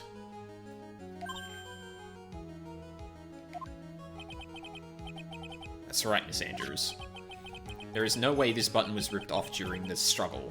Right, because the struggle was over by the time the blood would have gotten onto the button based on the autopsy report. Okay.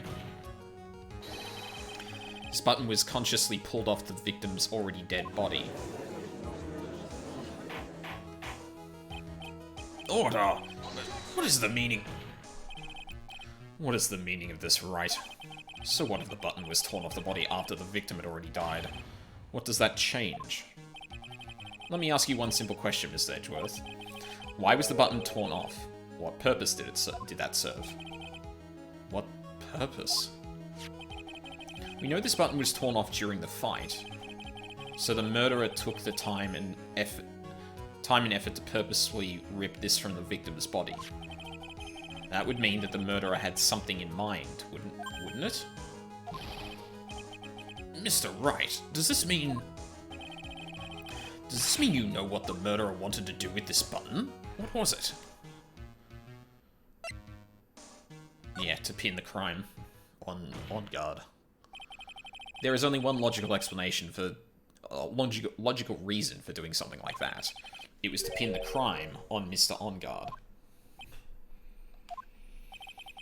There is no way anyone would put a bloodied button in their own pants. That's right. Mr. On Guard was set up. By the real killer, of course.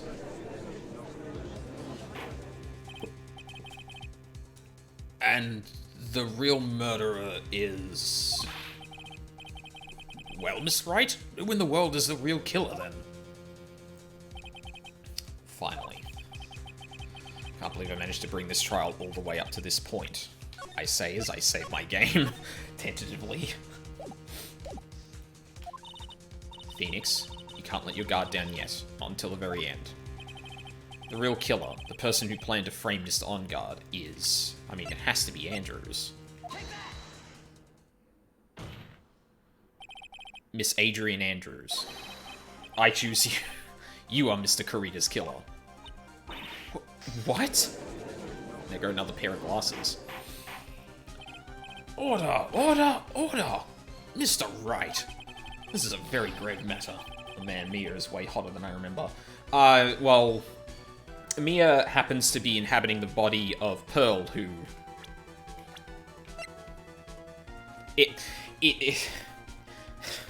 So... Okay. Mia Fey is like 20-something. But... Mia is currently being channeled by Pearl, who is 8. So...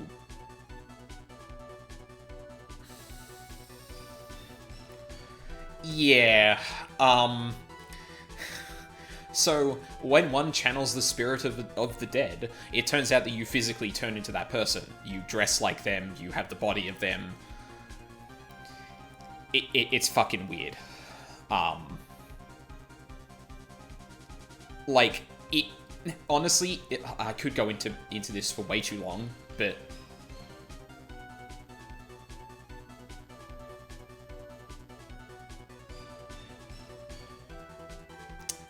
This is justice for all?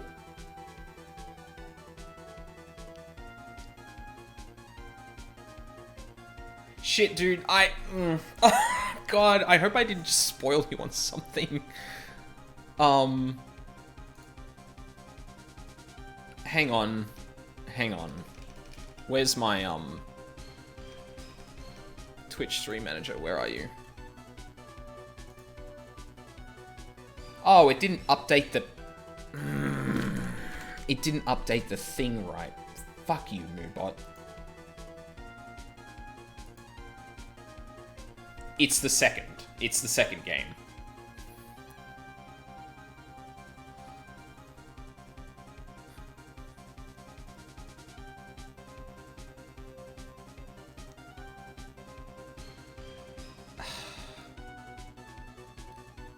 I don't care about the spoiler, mostly because I forget them anyway. That's fine. I'll put it to you this way. If you start this series... Also got it, that makes sense, yeah. So, if you start playing this series, it's not much of a spoiler. Let's just put it that way. But yeah, it is a bit weird. Like, in-universe more or less aging up a character, it's fucking... Yeah, I meant to put part 2 into the title, and it just put episode 4. Oh, that's fine. That's close enough. Whatever.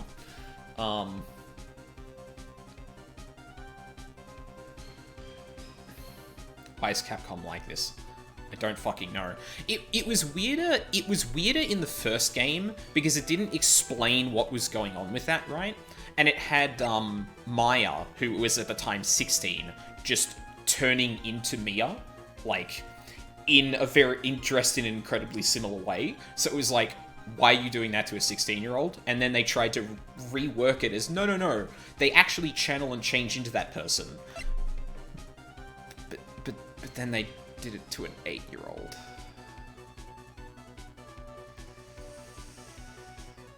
It's weird.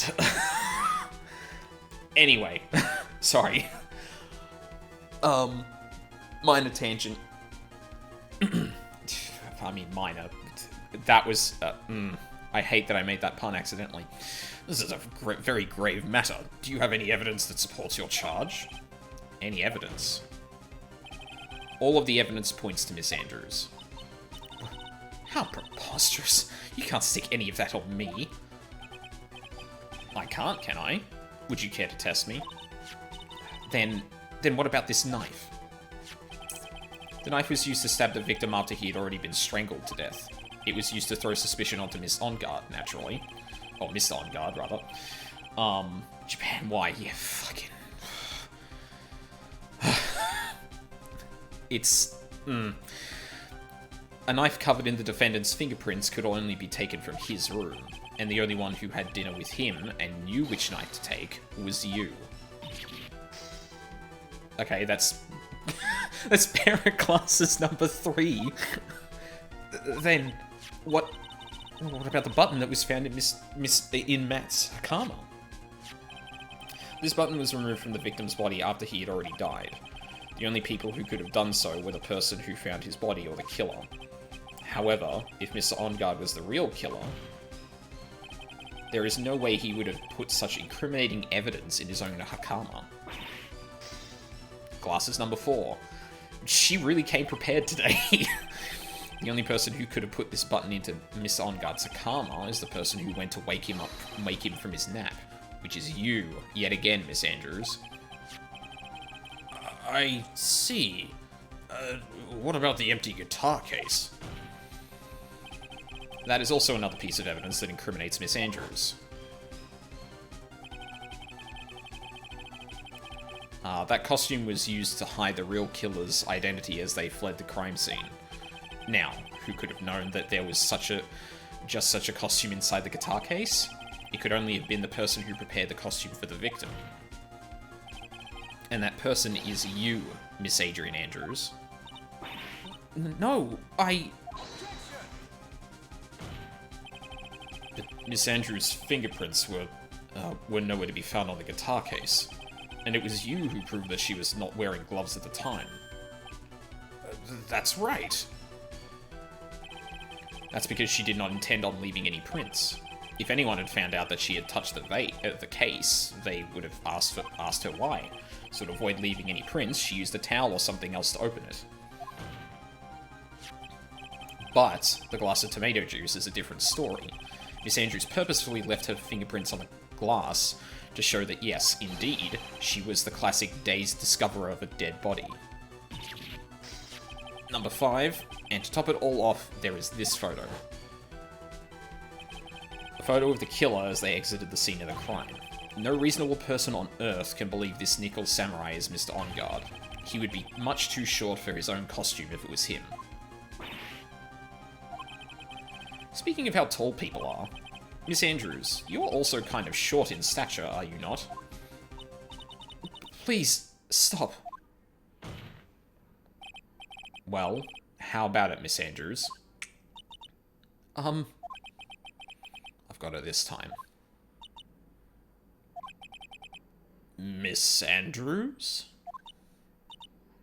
I refuse to testify. What was that? There's a law. It says I can't be forced to testify about something if it can incriminate me.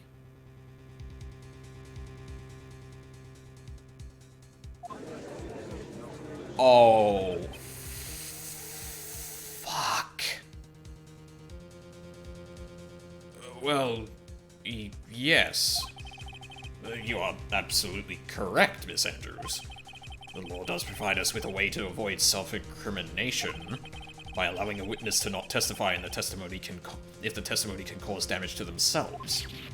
What? Pleading the fifth is not something most people would think to do on the spot. Actually, thinking back to yesterday in Mr. Onguard's room.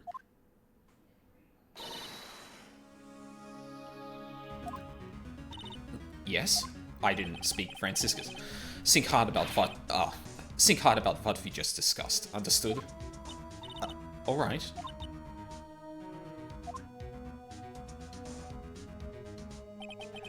That's it. That's when Francisca planted this idea into her head. She must have told Miss Andrews to not testify if things look bad. You did a good job proving everything up to this point, Phoenix. But there is still one thing you haven't done. Something I haven't done? What's wrong, right? You finished already. Ran out of evidence? What is so humorous, Miss Edgeworth?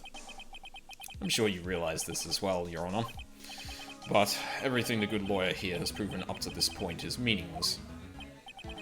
What? Everything you have proven is circumstantial. Circumstantial? Yes, circumstantial. You have yet to provide a single piece of definitive proof.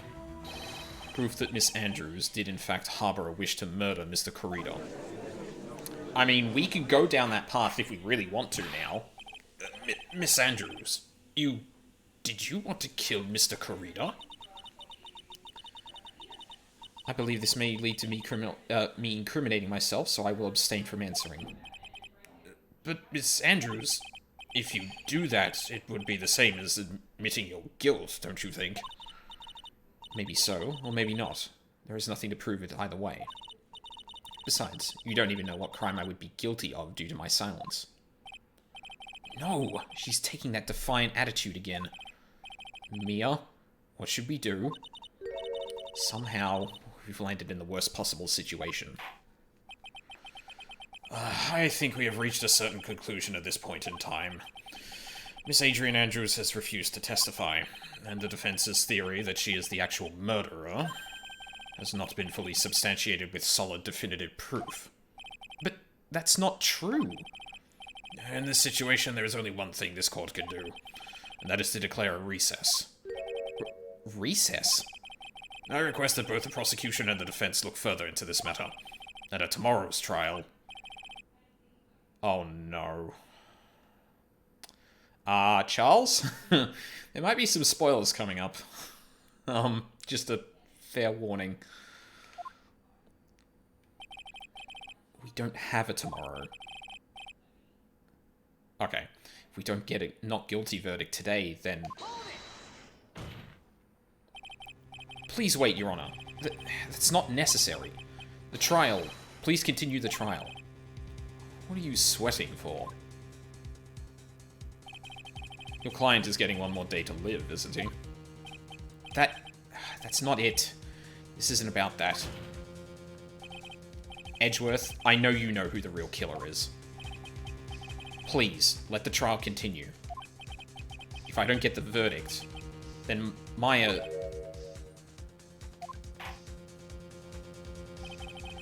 But it's impossible to continue as long as the witness refuses to testify. Now then, this court is... Oh, he did it. It is not impossible for this trial to continue. Mr. Edgeworth? What are you... It's true, Miss Andrews holds the right against self-incrimination. However, if the topic of conversation was something unrelated to whatever she may be guilty of, then she has no right to withhold testimony. Yes, that is very true, but... Actually, there is one little thing that I'm curious about. Miss Andrews. When you found the victim's dead body, you poured yourself a glass of juice. Yes, and? I can't help but think how unnatural that is. Usually when one finds a body, they are shaken up, not stirring a glass of juice. Was that a shaken, not stirred? That's clever. I like that. That's pretty good. So my actions were unusual, but I've already... Before you speak, I want to state that if you have a reason behind your actions, I would like you to testify to that effect. Testify? Your Honor, I would like to request that the witness testify again as to what happened when she first discovered the victim's body. Whatever we find out in this testimony should in no way implicate the witness. I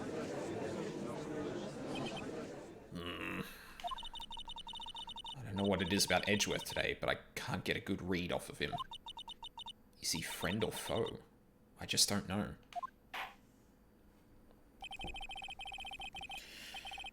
The court acknowledges the prosecution's request. Miss Andrews, if you please. When I found the body. I actually thought the trial was actually going to stop there, but is he helping right, or is he that overconfident? Okay, so the first game had a character arc for Edgeworth that puts him in an interesting position here. I don't want to go too much into it, but let's say Edgeworth was a bit more misguided in the first game. And this was an interesting thing about this case specifically, because Edgeworth is no longer that. But he's taking up the side of the prosecution, and he is being, like, very, like, kind of, you know, elbow jabbing right whenever he can to be like, oh, here we go again with your long explanations about nothing. What did he say? The, Phoenix Wright wax philosophic power hour? I have a feeling his motive is no longer to get a guilty verdict.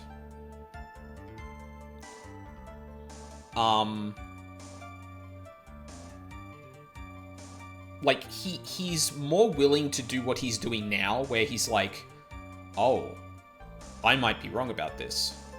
Well, we need to find out. And we'll actually do something like this. Like, in the first game, he would never allow this to happen. He'd be like, no, fuck off. We're not continuing this trial today. Are you serious? Like, he would just let it go and whatever.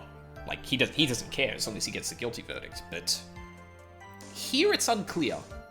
So that was a very long way of me saying it's unclear what Edgeworth's motive is, but I think I can specifically count out he's not just out for a guilty verdict for the sake of it. A glass of juice, I didn't really pour it for myself. I was surprised when I walked into the room and saw it in that messy state. And one, he was sitting slumped over and tired-looking in the corner. When I saw him sitting like that, the thought that he was dead didn't cross my mind. To be honest, I thought he had just fainted or something, so I went to pour him some juice. When I realized that he was dead, that's when I knocked the flower vase over.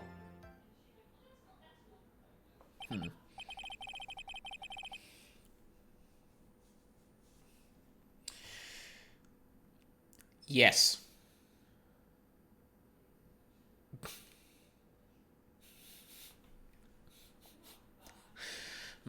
So you poured that glass of juice for the victim. Why didn't you say so in your earlier testimony? I didn't think I needed to include something so trivial. No, I'm actually not going to talk about that. I shipped them very hard after having played up to this point that I'm at now. Yeah, like, I can very clearly see why a lot of people ship the two, and,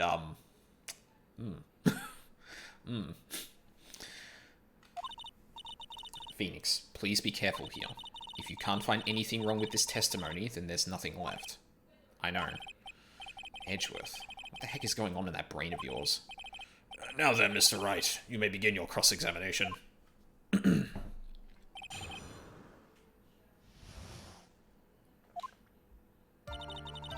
A glass of juice. I didn't really pour it for myself.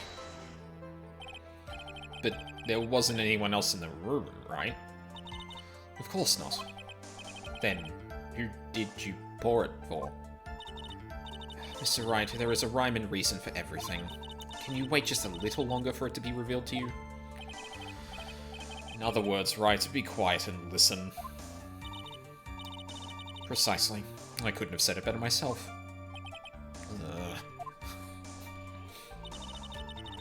I was surprised when I walked into the room and saw it in that messy state. So, it was a mess? Are you sure it wasn't messy because of your fight with Mr. Kurita? I understand your frustrations at being... and not being able to prove your theory. However, before you go accusing people of crimes, go find yourself some evidence. And then, what did you see, next witness?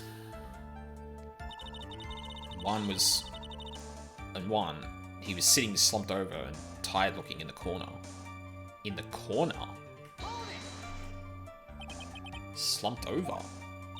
Yes, he was just sitting there with his head tilted forward, eyes closed. He really looked like he was sleeping. I mean, yeah, yes, because if Andrews walked in on Juan dead, she should have seen a fucking knife sticking out of his chest. What the fuck? What? Maybe it's just me, but sometimes it feels like the difficulty of the statements you contradict doesn't really follow like a curve. Sometimes it's like all over the fucking place. And this is one of those statements that's just like, how could I possibly not see the thing wrong with that? When I saw him sitting like that, the thought that he was dead didn't cross my mind. He had a fucking knife in his chest. Then what did cross your mind? I thought maybe he had smashed everything up in anger just because he lost the Grand Prix. And felt tired after his rampage, so he decided to take a nap. Anyways, that's what I thought. I see. So you didn't think he was dead at all? To be honest, I thought he had just fainted or something, so I went to pour him some juice. You thought he fainted? I thought he was asleep at first. But then, the room was in such a messy state, I thought maybe he had gotten into a fight with someone. And that's when you went to pour the glass of juice. Yes, he always had a hard time waking up, so Juan always had a glass of tomato juice to drink. I see. And after that, what happened? When I realized that he was dead, that's when I knocked the flower vase over. And how did you come to realize that he was in fact dead? I shook him over and over, but I never got a response. So I set the glass down on the dresser and tried to take his pulse. I was shocked, and staggered backward. And knocked the flower vase over. So that's what happened. Yes. This is what it all comes down to. Huh? This is the absolute end for both sides. And Adrian is letting her guard down. Phoenix, now is our best chance yet to kill the prosecution's case. Isn't that a bit harsh? Miss Andrews, will you tell us the truth this time? That glass of juice, I didn't really pour it for myself. I was surprised when I walked into the room and saw it in a messy state. And Juan, he was sitting slumped over and tired looking in the corner. When I saw him sitting like that, I thought, okay, I have to at least try this. There's no fucking way you walked into the room and saw him and saw him like this. Like, are you fucking kidding me? Shut the fuck up. So you honestly didn't think he was dead when you found him? No, not at all. Even though this is what you saw when you discovered the body.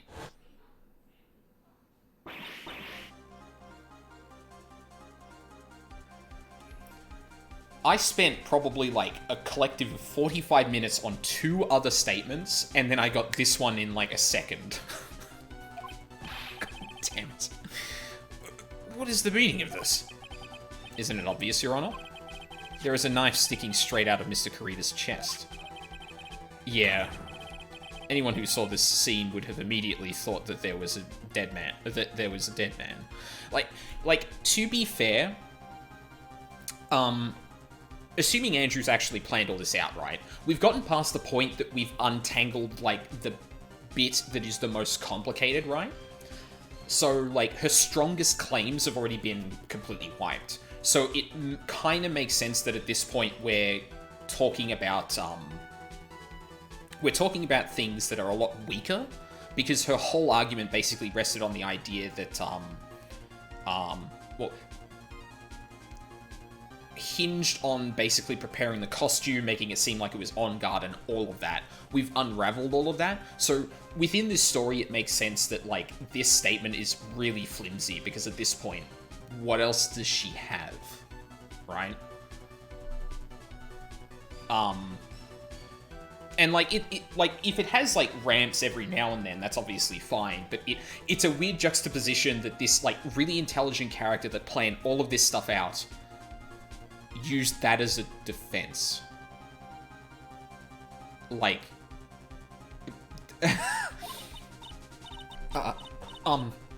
that's... Well, you see... I doubt a single person in the world would mistake this for someone who fainted, and then so nonchalantly go pour something to drink. Your point is... Miss Andrews, your testimony just now, it was all one giant lie. Number 6. And your lie has proven one thing very clearly, that you are the real killer. Did we actually get her?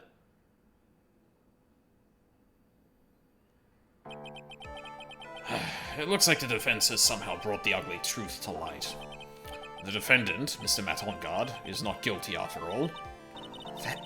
But that's impossible. You're wrong. Miss Andrews, try to have some composure. It wasn't me. It wasn't me, I tell you. It was Matt. I swear it. He's the one who killed Juan. But you were the one who refused to testify, and your reason for not doing so was that you might end up incriminating yourself. That's because... Miss Andrews, I will give you one last chance. What exactly are you hiding that may incriminate you? I refused to testify.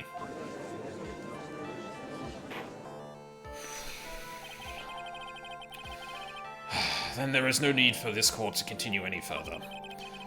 Mr. Matt Engarde's innocence has been clearly demonstrated. Is it over? Have we found the truth at last? What's wrong, Phoenix?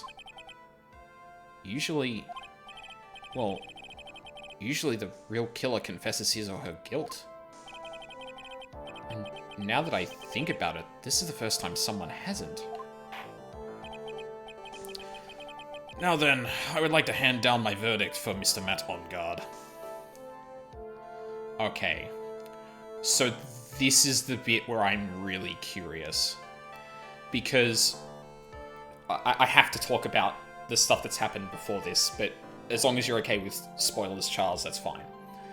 Maya has been kidnapped by someone who wants Juan to be found not guilty. Now, granted, up until this point, this case looks pretty fucking solid, right?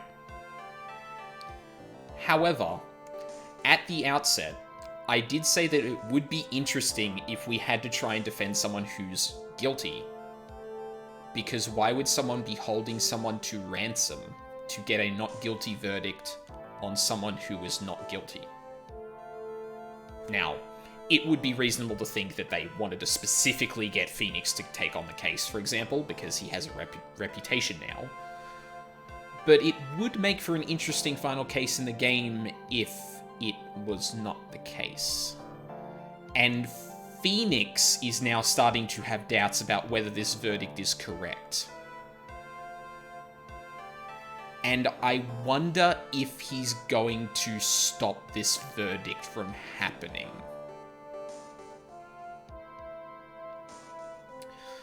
Now then, I would like to hand down my verdict for Mr. Matt Engarde.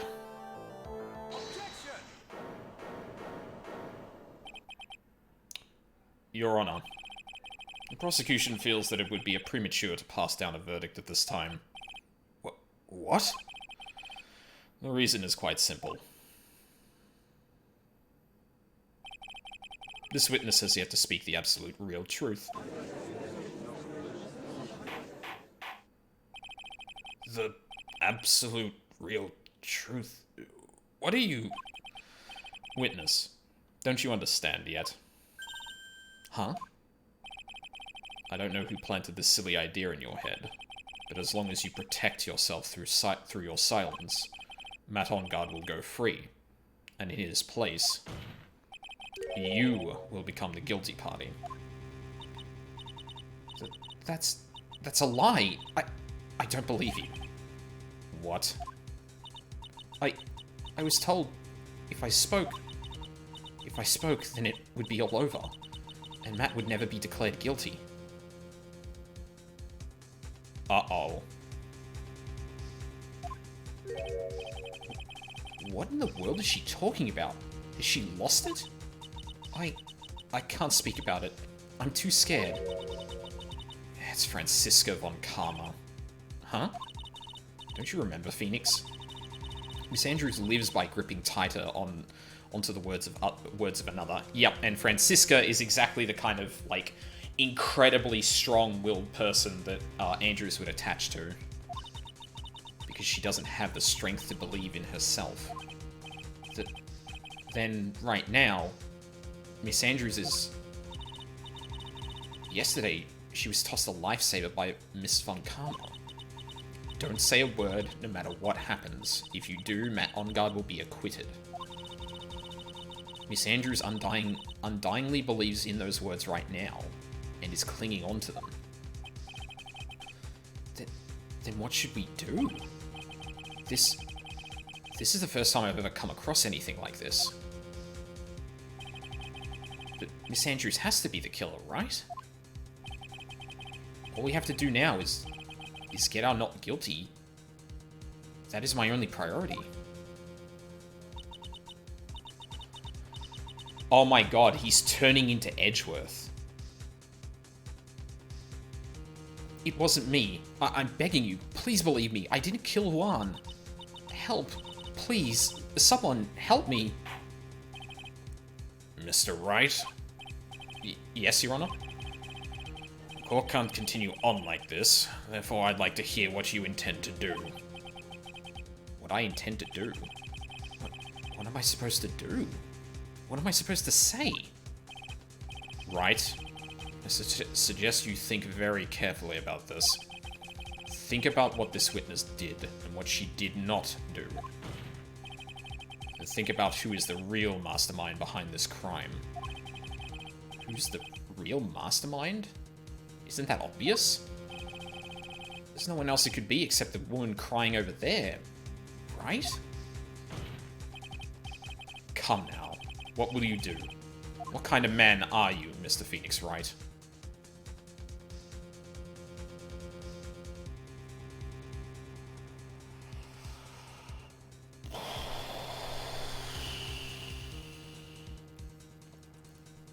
I didn't think I would be the one to choose this.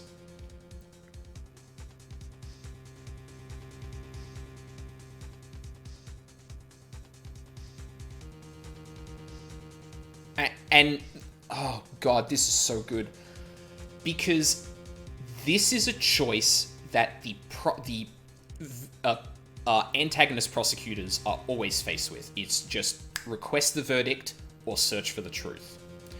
We've always been in a convenient spot that searching for the truth gives us the verdict we need.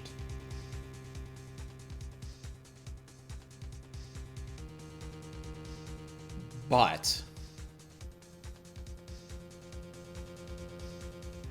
is that actually our conviction? I honestly thought this was going to be down to Phoenix, and because it would make for a better moment that, like, against your wishes, he's like, no, force her to testify. So, I'm pretty sure that this option is not the one we want to pick. I am saving, however, just for safety. I think we need to do this. I have to win a complete acquittal today. There's no way around that. But I can't bring myself to do it like this. Not when she's making a face like that.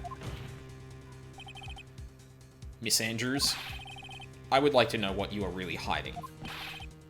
Mr. Wright, are you sure you know what you're doing? Sure, Miss Enguarde would get an acquittal, but in his place, you would be found guilty. Is this how you really want this trial to end? Be quiet. How dare you? You're trying to trick me. That's enough. I commend you for trying, Mr. Edgeworth. However, it's clear that the defense's theory is the truth. You're wrong.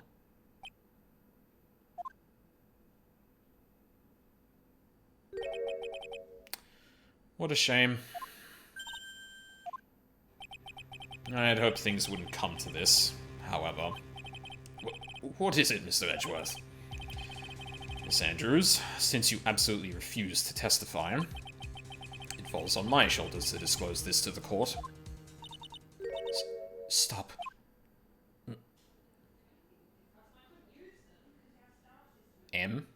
Excuse me? Mr. Edgeworth?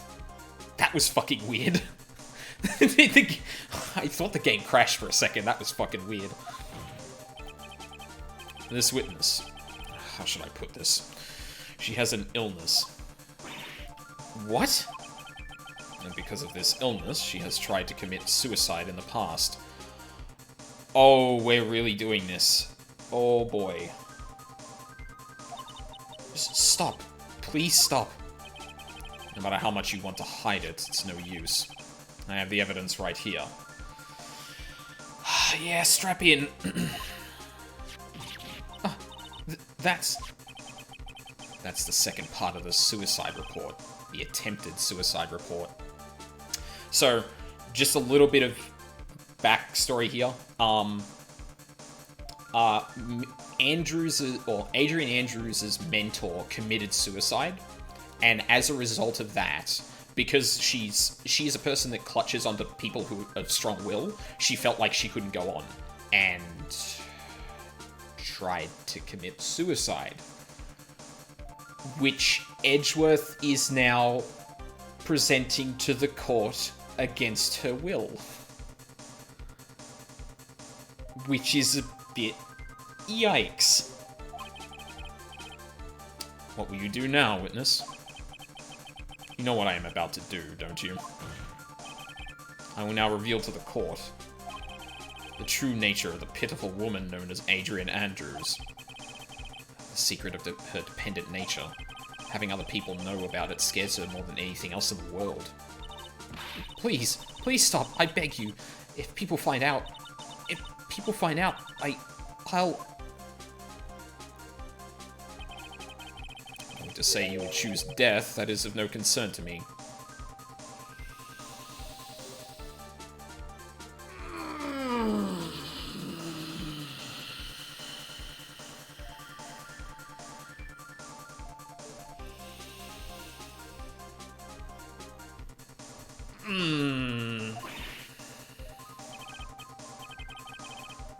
Edgeworth, how can you be so cold? However, before you die... Wow, phrasing! I will pull the truth from your still breathing lips. No matter what I have to do. So, will you tell the court yourself, or shall I? Either is fine with me.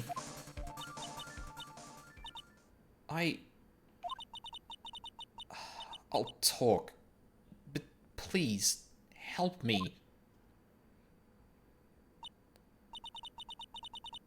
Nothing matters anymore.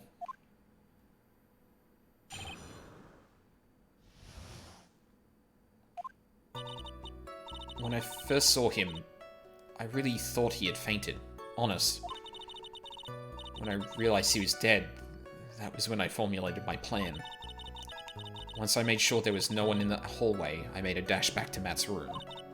And then I stabbed Juan's dead body with a knife and ripped off the button. Just when I finished and was returning to Matt's room, I had a bit of an inconvenience. And that's why I ended up using the Nickel Samurai costume. Stabbed the body with the knife? But why would you do that? Isn't it obvious? To pin the blame on a certain person. A certain cowardly man. What do you mean by all of this? It might take this court a little while to understand, but this is the truth. The real killer is Matt. That scumbag of a man. I'll never forgive him. He's trying to escape his guilt again, just like last time. Last time? So, Miss Andrews stabbed the victim, Juan Corrida, in the chest with a knife. However, she didn't do it with murder in mind. She did it with the intent of framing Matt on guard for the murder.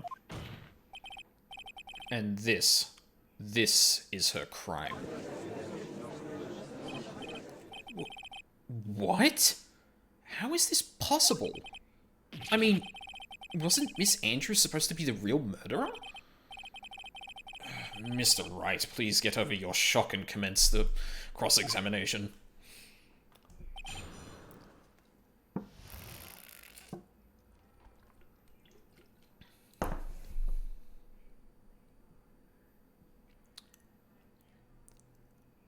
What can I say but yikes?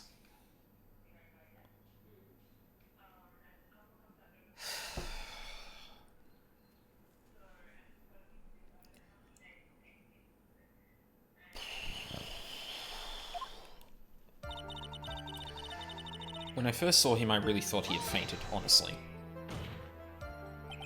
But you could tell from the state of the room was in that there must have been a fight. So she didn't commit the crime, but he's guilty of something else. It sounds like... So, this is definitely the point where,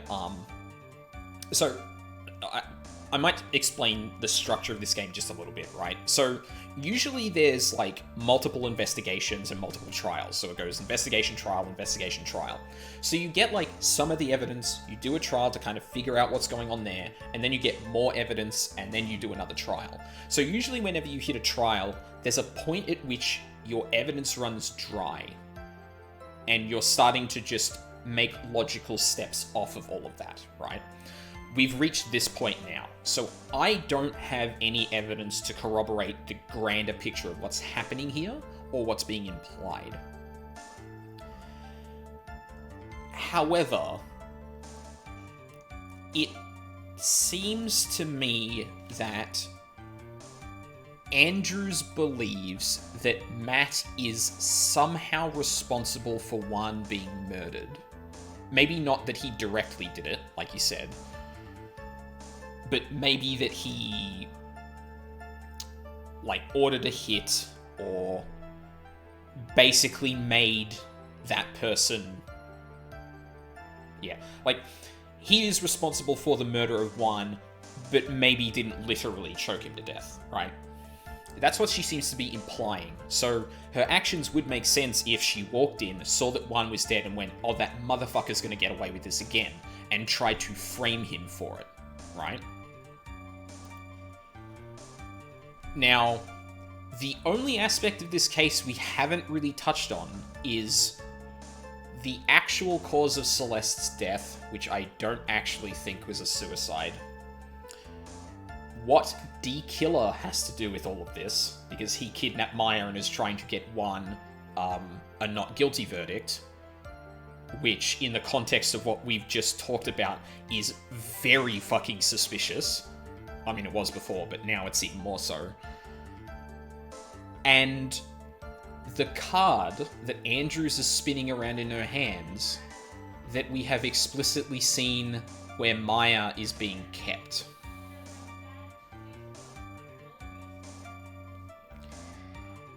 which gives me a very bad feeling about how this part of the case is going to conclude.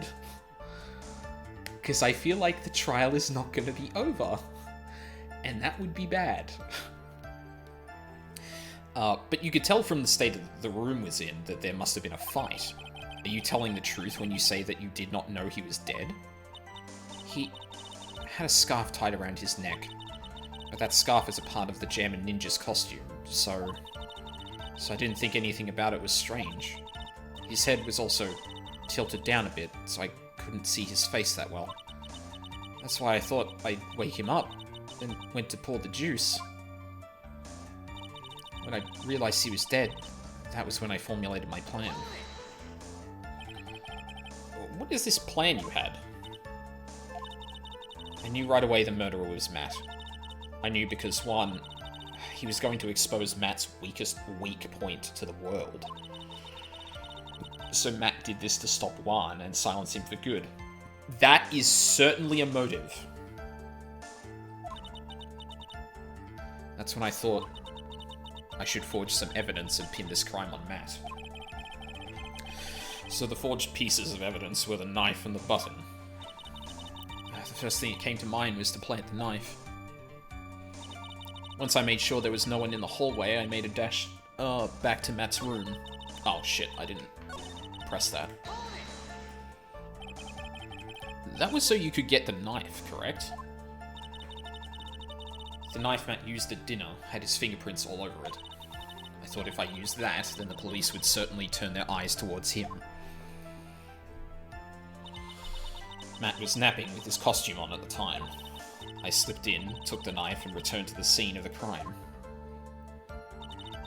And then I stabbed Juan's dead body with the knife and ripped off the button. So you were the one to stab the victim with that knife. It gives me goosebumps to think about it now. What a horrible thing I did. But at the time, I couldn't control my own body. It moved on its own. Then, when I stabbed Juan's dead body, I suddenly realized something. If I used the button somehow, I could make Matt look even more suspect. So you thought to rip one of the buttons off and then plant it in Mr. On Guard's Hakama. Yes, that's what I had planned to do. But things never go that smoothly, do they? Just when I finished and was returning to Matt's room, I had a bit of an inconvenience. An inconvenience? There was a woman with a camera at the ready loitering in the hallway.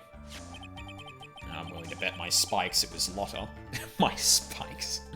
There was also a woman with a ray gun at the ready pacing back and forth. That's Miss Oldbag for you. Don't worry about that ray gun, that's not important. I had already been caught and made into a big scoop for a certain weekly tabloid once. So I couldn't very well go out looking like myself and get caught again. And that's why I ended up using the Nickel Samurai costume. You were the one who prepared that costume, weren't you? Yes. I took it from Global Studios. I also put it into Juan's guitar case the day before the awards ceremony. You did this in preparation for the press conference, correct? Yes. Juan wanted to wear that costume and hold a press conference in it. Oh, okay, this makes sense now. Yeah.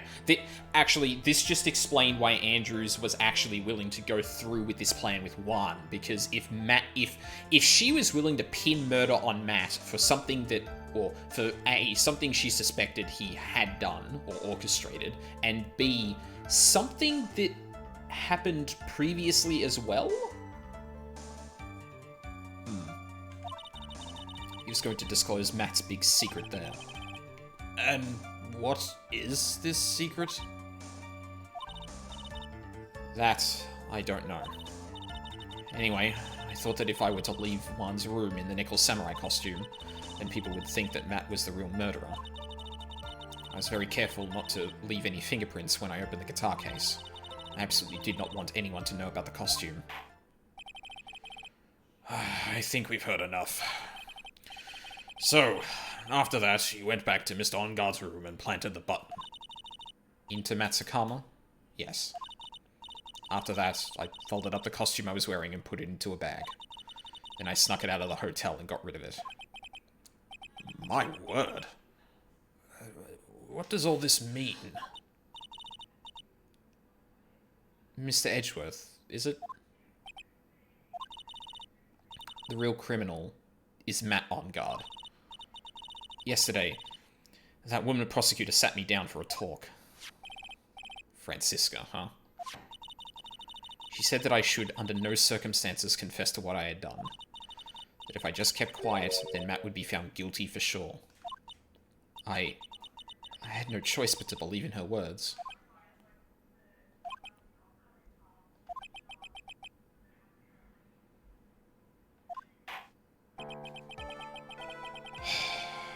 What this witness has done is clearly unlawful. However, as long as her testimony stands, we can be certain she is not the real killer. Wait, Your Honor. The defense still... Right. It's pointless. At this point in time, it is not possible to indict Miss Andrews on anything. Yes, exactly. There isn't a single piece of evidence that points to her as the murderer. The cross-examination of this witness is over, and so is today's trial. You couldn't establish that the witness was the culprit. Please let it go, Mr. Wright. But...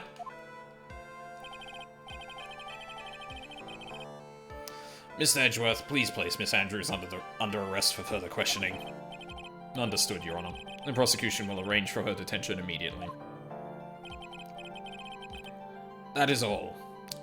Court is adjourned for today.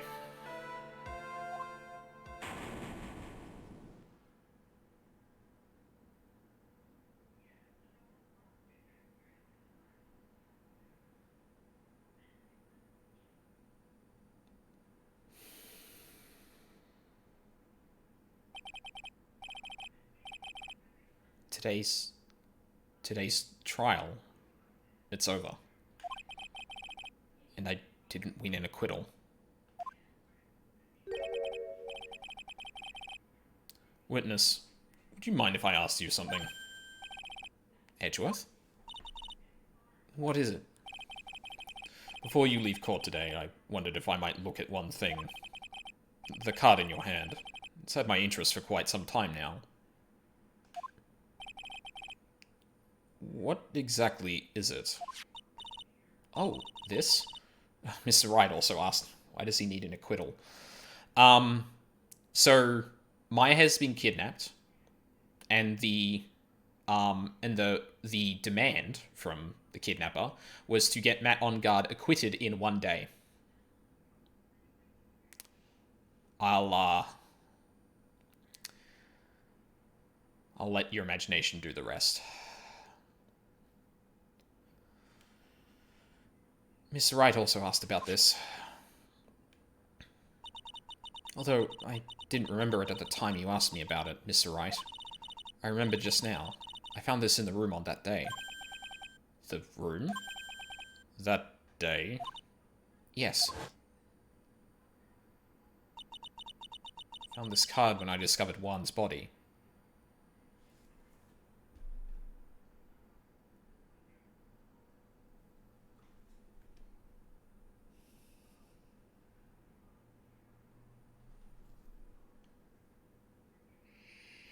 Maya's dead.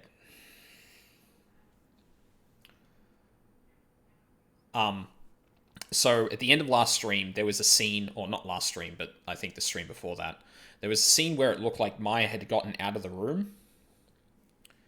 We never saw what happened after that.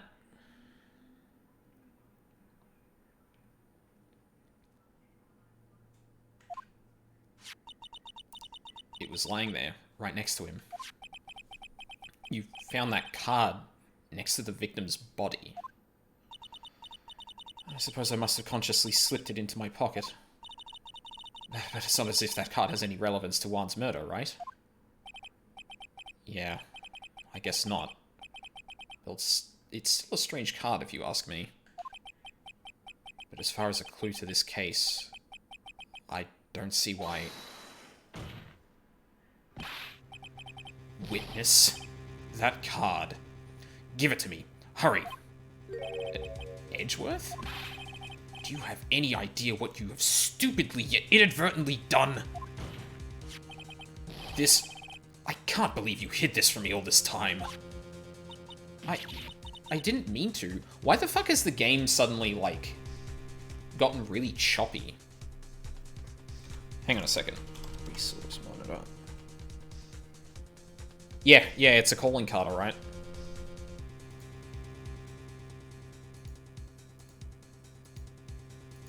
That's super weird. Hang on. Luckily I can just save this game whenever I want, so... Oh shit, I'm back in. Hold on a sec. I'm actually gonna restart the game real quick. I don't know why, but the game just suddenly got, like, really choppy on my end.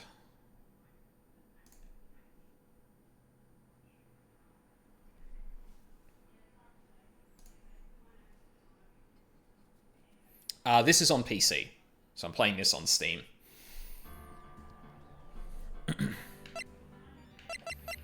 Con Streamlabs, I believe in you. There we go. Hopefully that solved itself. I didn't mean to. What is all this about? There we go. Never seen Edgeworth so emotional before.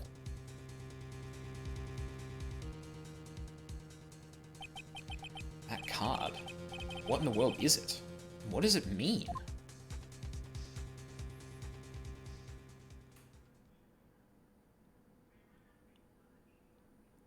Oh!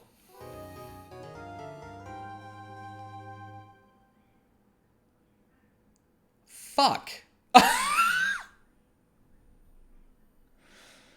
Makes sense. Capcom and PC ports don't mix. I don't know.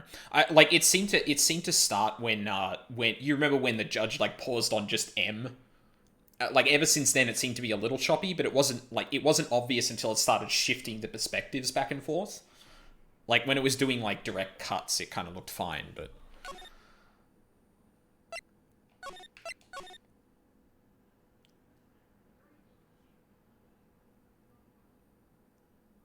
Oh no.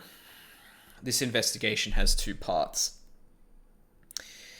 And I get the feeling I know what the culmination of the first part is going to be.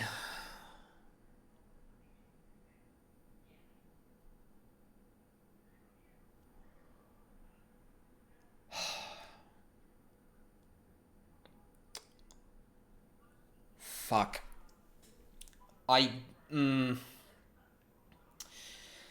Yeah, oh no, another investigation, yeah. Well, the funny thing was that the first part of this case was an 2-part investigation. The first part was the investigation before the murder, and the second part was after. This investigation also has 2 parts.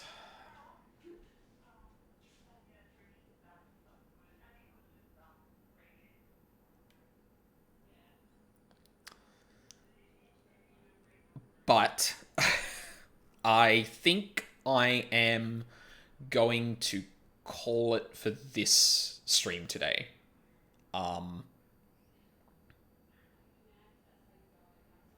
I think I want to do the entire investigation tomorrow. Like, I don't want to go through a bit of the investigation and then call it off because it's getting a bit late and I need to go to dinner. I also haven't eaten lunch either, so like... oh shit, I need to go to the shops too still, so, like... And the weather is nice, so I better do that before it starts raining again. Because Melbourne has been super, super inconsistent with its weather recently, so, yeah, this is gonna have to wait until tomorrow.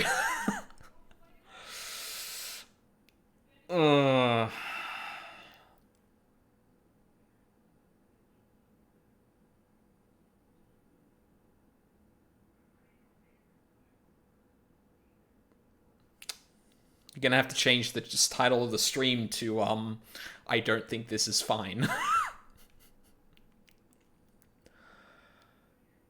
Oh. I wonder why Edgeworth knows about that card, though. That, like, I didn't think the card was actually going to become relevant until the killer became a bit more involved with this. Oh, but I was getting even more confused. Yeah. Yeah, well, I mean, we could be confused together tomorrow when we go through the entire investigation, sorry. Um, yeah. Um, this is not fine. Everything is not fine. Also, is the Whip Lady a bad guy? So Francisca is what Edgeworth was in the first game. I want the guilty verdict. That is all that matters, and I will do anything to get that. That's her character. There is a bit more to it that makes it a bit more personal for her. Yeah, more or less, right?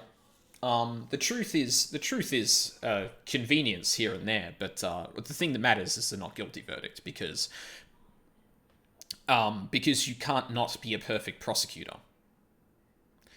Because Japan, basically. Actually, that makes a lot more sense when it comes to, like, the fact that this is a Japanese game, because, like, the guilty rate from the courts in Japan, if I understand correctly, is incredibly high. So, like, getting a not guilty verdict within Japan, or from the frame of a Japanese game, even if this game isn't set explicitly in Japan in the translation, is a very big deal, and it's a huge mark of not dishonor, but ineptitude's not the right word I'm looking for either. But that's actually something I didn't think about too much. There you go. But yes, unfortunately, I'm going to have to call it here for now. Francisca's also one of my favorite characters, I think. She gets played a little bit over the top when it comes to the whole whipping thing. Like, there is one scene in particular in this case specifically that was just like, okay, this has gone way too far. But yeah, anyway. I am far less confident things are fine. I don't know if I'm going to be streaming later tonight. 14 is going to be coming back very soon, but I don't know if I'm going to do that tonight. So, yeah. But I am going to be playing more of this tomorrow, around the same time. It's on my schedule. And, yeah. Fingers crossed, right? So, thank you very much for watching live or on the VODs. I really appreciate it. I hope you all have a lovely day, and I hope to see you all next time.